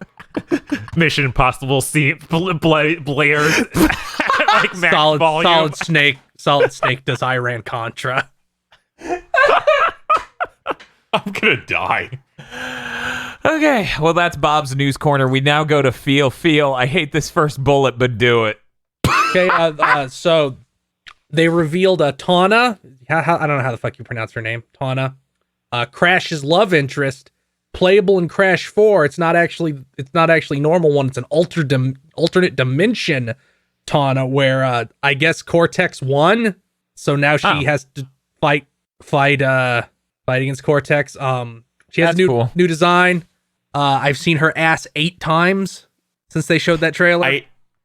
I hate this. He fucking had a bullet keeping track how many times her ass has already appeared on my timeline. It went up 3 in the last 3 hours. This sucks. Look, when they show the trailer and like there's multiple seconds where the camera is just all her ass and it's wider than her shoulders. Of course this happens. Bob, this can't be stopped. This is why we can't get anything for the Rescuers. This is why we can't get anything doing with fun Disney 70s furry shit anymore, because they realized there were weird people out there. All those people really into Gadget from Rescue Rangers. I need them to stop announcing new playable characters for this Crash game, though. I'm starting to get a little bit afraid. Yeah. There's that whole demo you get for pre-ordering, which I'm I'm not confident on this enough for that. I don't like this. Activision, stop this shit. Pre-ordering for a demo is a shitty gimmick. Nobody should do that. Yeah, where it's only online now, it's really bad. You could at least before be like, oh, show $5 to GameStop and take it back if you don't like it. Right. At least with Tony Hawk, it was like, remember when you got the demo from Pizza Hut? Lots of people remember that, right? Activision's like, send in this thing from your teacher signed on. I wonder, can you do that with Amazon? Read enough book? Yeah, ABC program. Wait, what's this? I think I'm like that. I don't know. I don't remember the name of the program. I've told the story how I single-handedly ended a school's like reading program. Yes. Yeah. Yes. Okay. Oh good. man, I wish we knew which big thing you told that on, but man. I'll tell it again real quick. So when I went to middle school, we had a reading system where you read a book, you take a test on the book, you get points. Every 9 weeks, because the school year in America is split up into 4 9 weeks, 2 each semester. You get to like spend the points in a store. I had so many points at the end of the first 9 weeks because this was when I was going to a school that was an hour away. So I had 2 drives to read books on. Also, I read a lot in general because books were free and I was poor. You had a library card. Yeah. Amazon's not hard. You have a library card. So the first 9 weeks, I bought almost every single thing because I had so many things. Like what? And I like an easy bake oven, a snow cone machine, various little toys. Like they weren't ready for you. They weren't ready for me. And then the second 9 weeks, they said, just tell us what you want. You have like 800 points. You have literally more than every other person in the grade above, below, and you're in combined. Just tell us what you want. And I want Mario Party 2 on Nintendo 64. That's a good choice. And then they got me Mario Such a Party good 2. And then when we came back from Christmas the next year, that program no longer existed. At least she got a good ass game. So that's the story. Let's go through some other news. Master Roshi's coming to Fighter September 18th. He does not have a super dash. Instead, he has a command jump. I don't know if you just tap the super dash button, you get that jump instead. It's invincible to projectiles. It doesn't even interact with them. They just go right through him like UI Goku walking. And he has an 8-way Kamehameha dash, like how he would shoot it backwards to propel himself. It doesn't home at all, but you can pick seemingly any of the 8 directions. They also showed off that his Mafuba will cause a force change if it doesn't kill. The bottle flips off screen and then the next person comes in. Yeah, that's the cool. Mafuba is where he throws someone into a jar and He seals them into the jar. He seems to have an alternate level one where he gets huge and cranks you with the walking stick. Yes. But we didn't see it hit, so we don't know what it does when he hits.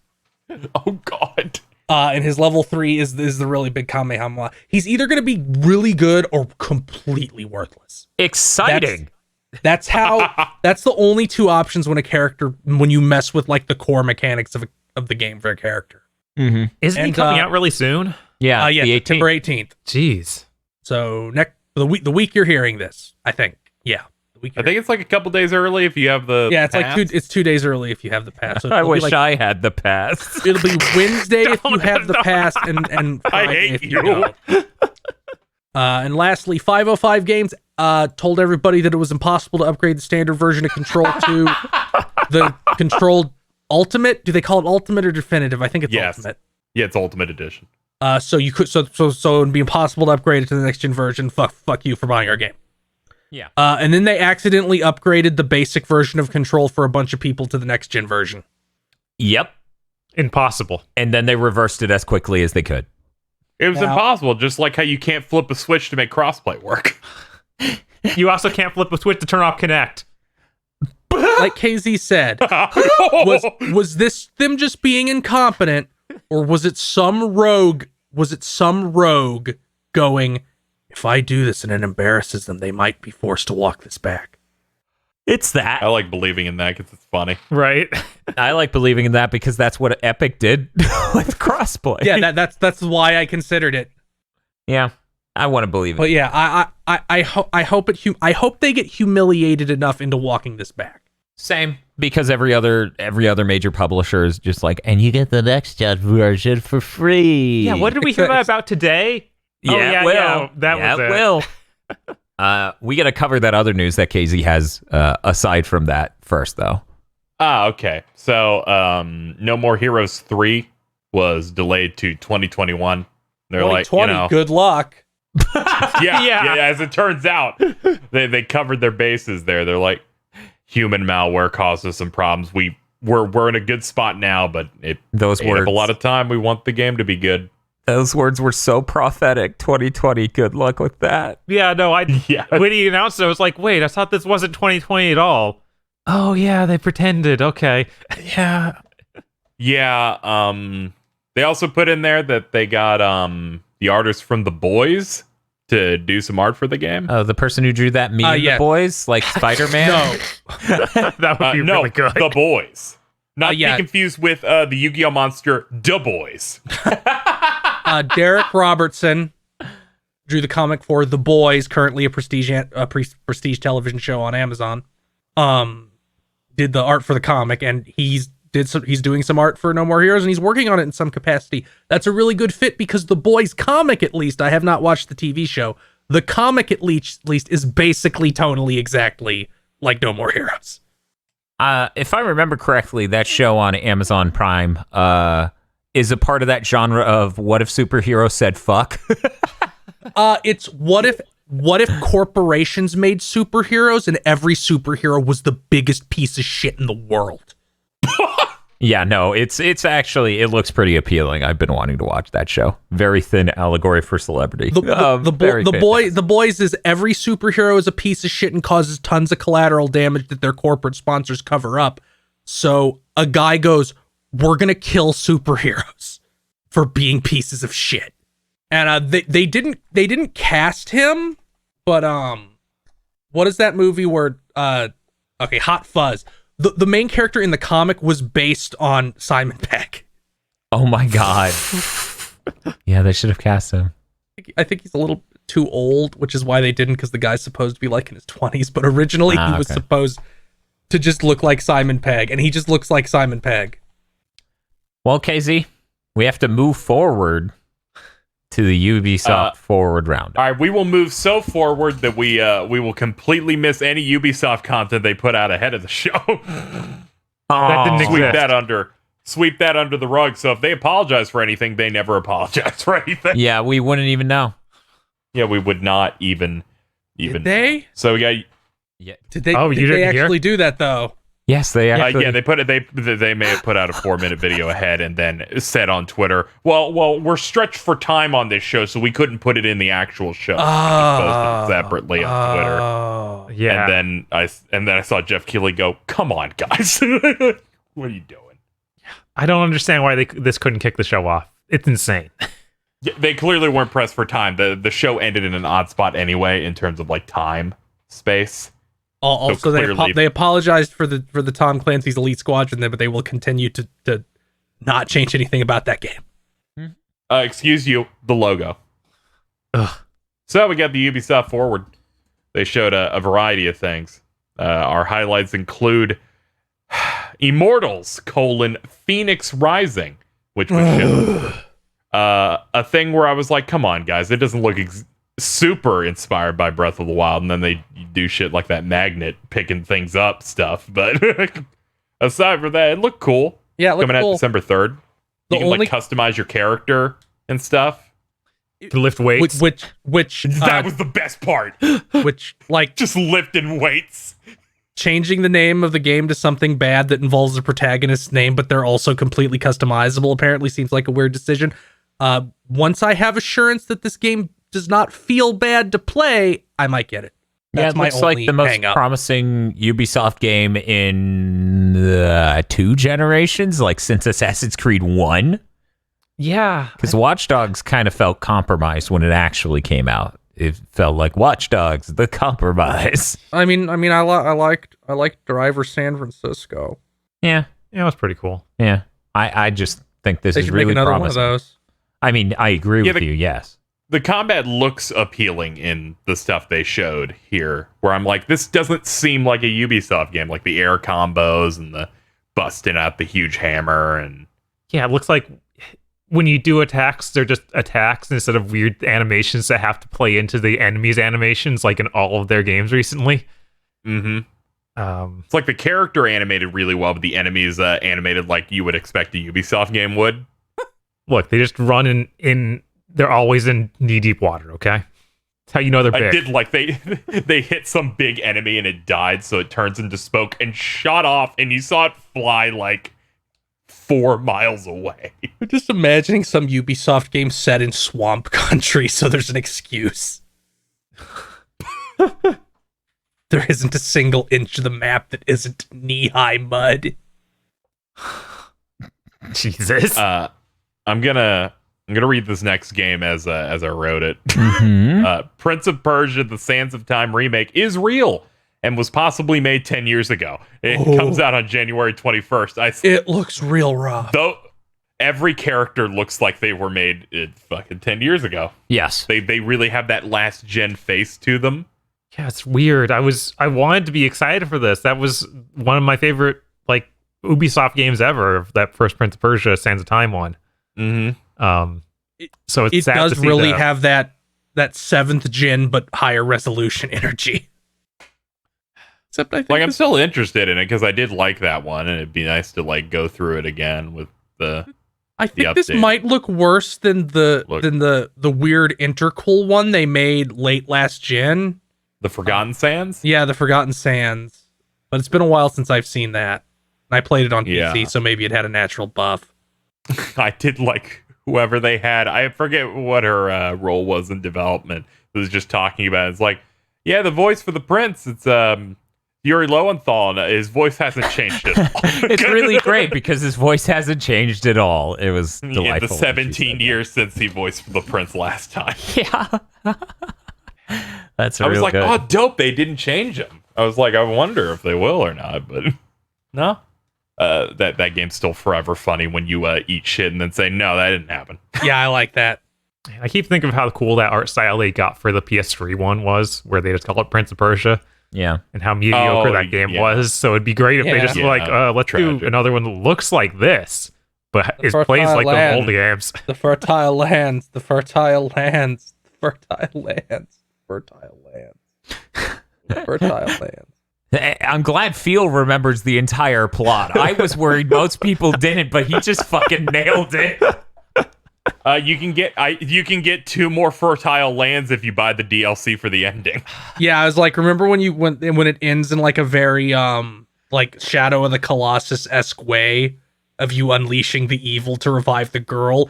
I'm like, oh, this is a sequel, and then it goes, oh, then they looked at sales and went, no, it fucking isn't. Here's DLC where you quickly reseal the evil. No, Oh my god, I don't Yeah. think I ever played the DLC. Yeah, that's what I Neither heard did I. happened. Very upsetting. I don't know about you, Phil, but I'm super pumped for Riders Republic, which was announced coming February 25th. What is Riders Republic? So Riders Republic is Ubisoft making an extreme sports game with, biking, hang gliding with one of those like flying suits. Very Okay. cool stuff, okay? And they're all on a mountain. Is this just steep, but it's also kind Yeah, of that was- spring? That's what we were doing, also reeling from the fact that they did a cool animation to show that, yes, like 6 studios over there making this game. Yeah, they popped up with Ubisoft blank, and then the title five, six just kept flipping over and over to different studios, and I'm like, I'm having a stroke. Was that 7 studios? Okay, Yeah, but for each gameplay type. do you have the sports wheel? That's what's going to make or break this game. It doesn't seem to, but this game seems to be very multiplayer oriented. The trailer had tons and tons of different racers in every event.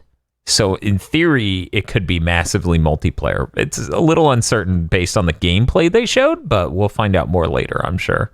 I'm concerned whether or not this game feels good because it's a Ubisoft game. But I'm going to give it a shot. They made that one skateboard game during the PS3 gen that feels okay. What was it? That game's hilarious. Was it Shaun White skateboarding? I think so. Yeah. Even though that's the snowboarding guy, they signed up with him to do skateboarding.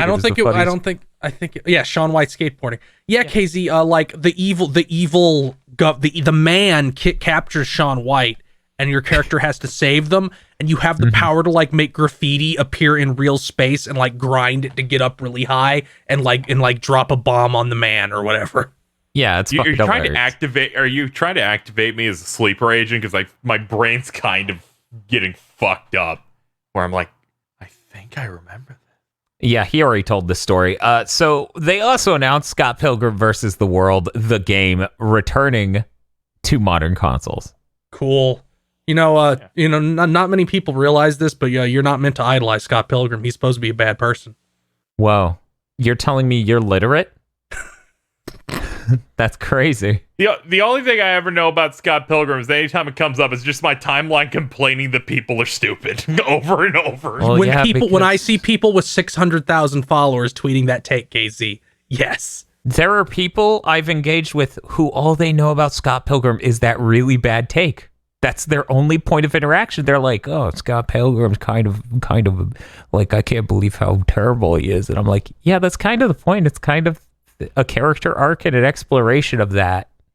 Whatever. Anyway, moving on. Rainbow Six Siege is getting a free next-gen patch. What? I think you're going a little too fast, Dan. Why are you blazing through this stuff so quickly? 3 hours. So it's going to be 4K, 120 frames per second. Cool. People This is for the fans. That's really great. I'm glad they're doing that. That's Everything should be trying to do free updates for next gen, so that way more people buy your game on next gen, because not everyone that's interested in your game potentially has already bought it.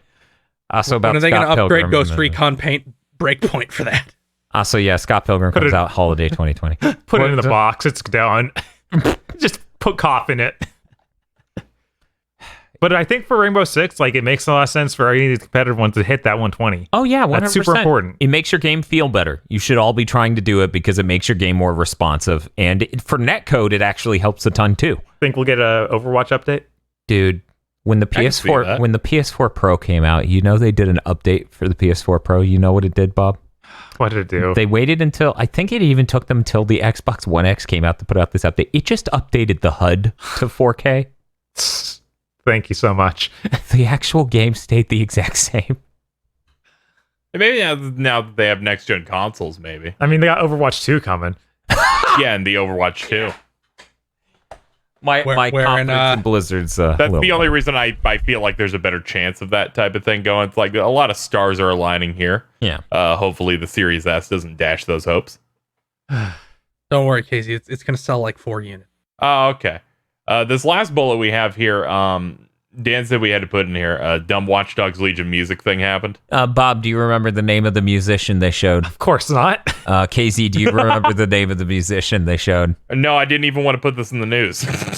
So they showed a guy in Watch Dogs. He was represented in game. They did facial mocap and other mocap to put him in the game, doing his song and performing and stuff. And his name apparently was Stormzy. And I actually did remember that. Ensuring that you can't monetize that stream. And yeah, because they played that music, I probably can't monetize it on YouTube. But somebody in chat made the joke of, what was it? British rappers only outdone by SoundCloud mumblecore artists. So I want to say Stormzy's full name because I think it's delightful. Good. His full name is Michael Ebenezer Kwajo Omari Owuo Jr. Wow, that's a lot to say. I'll stick Third. with Stormzy. But yeah, I'm calling him Gerald. So at the beginning of this, he's in the Watch Dogs headquarters and he's doing his thing, right? And I was like, okay, so Yeah. he'll be there. He'll be a member of your crew. Watch Dogs 2 did the crew bit. Maybe he'll be a part of the HQ. The camera then rotates slightly. Now he's on the street performing, and I was like, "Oh my god, is this actually the joke I made?" And it's Fortnite, and he's just a hologram performing in Watch Dogs. I'm gonna stroke. They weren't clear. Yeah, we have it's no unclear. idea. They're putting a lot of like reaching out to different places to promote Watch Dogs, because the last Ubisoft Forward had they brought in the Spider-Verse animator to just do that and make one of those just for Watch Dogs. They're really pushing this one. Also, we had the return of the legendary hat. That's right. Aiden Pierce himself is showing up in DLC. Very exciting. Unfortunately, they changed the his jacket, though. Yeah, they changed his jacket. That wasn't iconic. At least the new jacket's okay. It's not as cool. It's all right. Doesn't have the cool folds in it.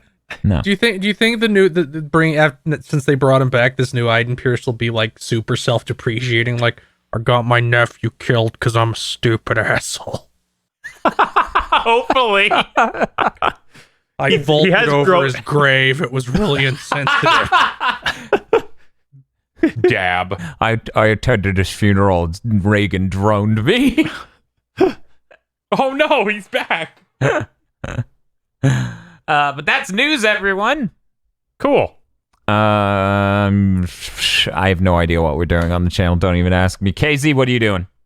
I'm gonna edit this as soon as you give it to me. Aside from that, streams, content, the usual. Nothing remarkable seems to be happening coming up though. Okay. Hey, Theo, what are you doing? No way any Streaming. big stream will happen next week. No, there's no way. There's no way we're gonna see something next week.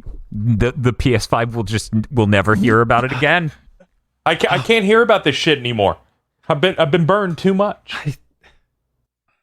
Before we fully end this, I just want to say I was actually legitimately hyped for the Xbox One reveal of stuff. Or sorry, the Xbox Series reveal of prices and stuff. I thought they were going to make a big show of it. They did not at all. No, It's just out there. it's just And they put out one video that's really boring. they supposedly still have new games, so they might do believe it. another event. believe it when I Okay, see so it. here's when I believe that. Sony showed off a bunch of games, and Sony said the statement, "We want this to be the fastest transition ever."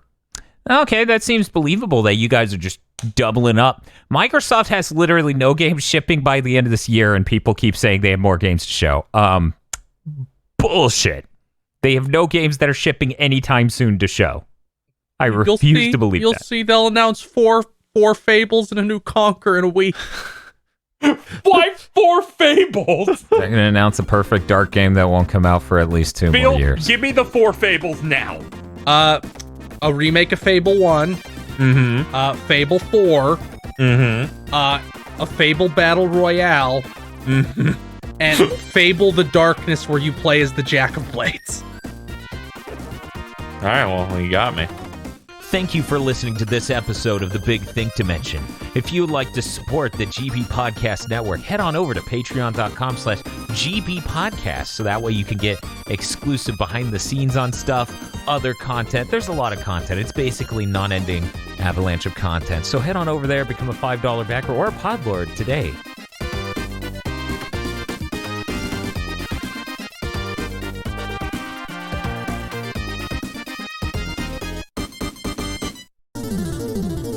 This month's GigaBoots videos were brought to you by our lordly executive producers, Esme, Nicholas Cameron, E. Lee Broyles, Star Falcon, Spaceman Spiff, Danny Richardson, Red Blaze 27, We Fall Now, and the Ghost of Adam Admar implores you to play more Saga.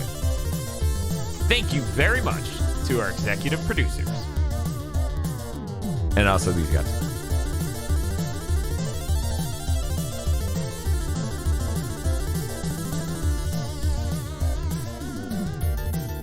Soar on over to patreon.com/GigaBoots and become an executive producer today.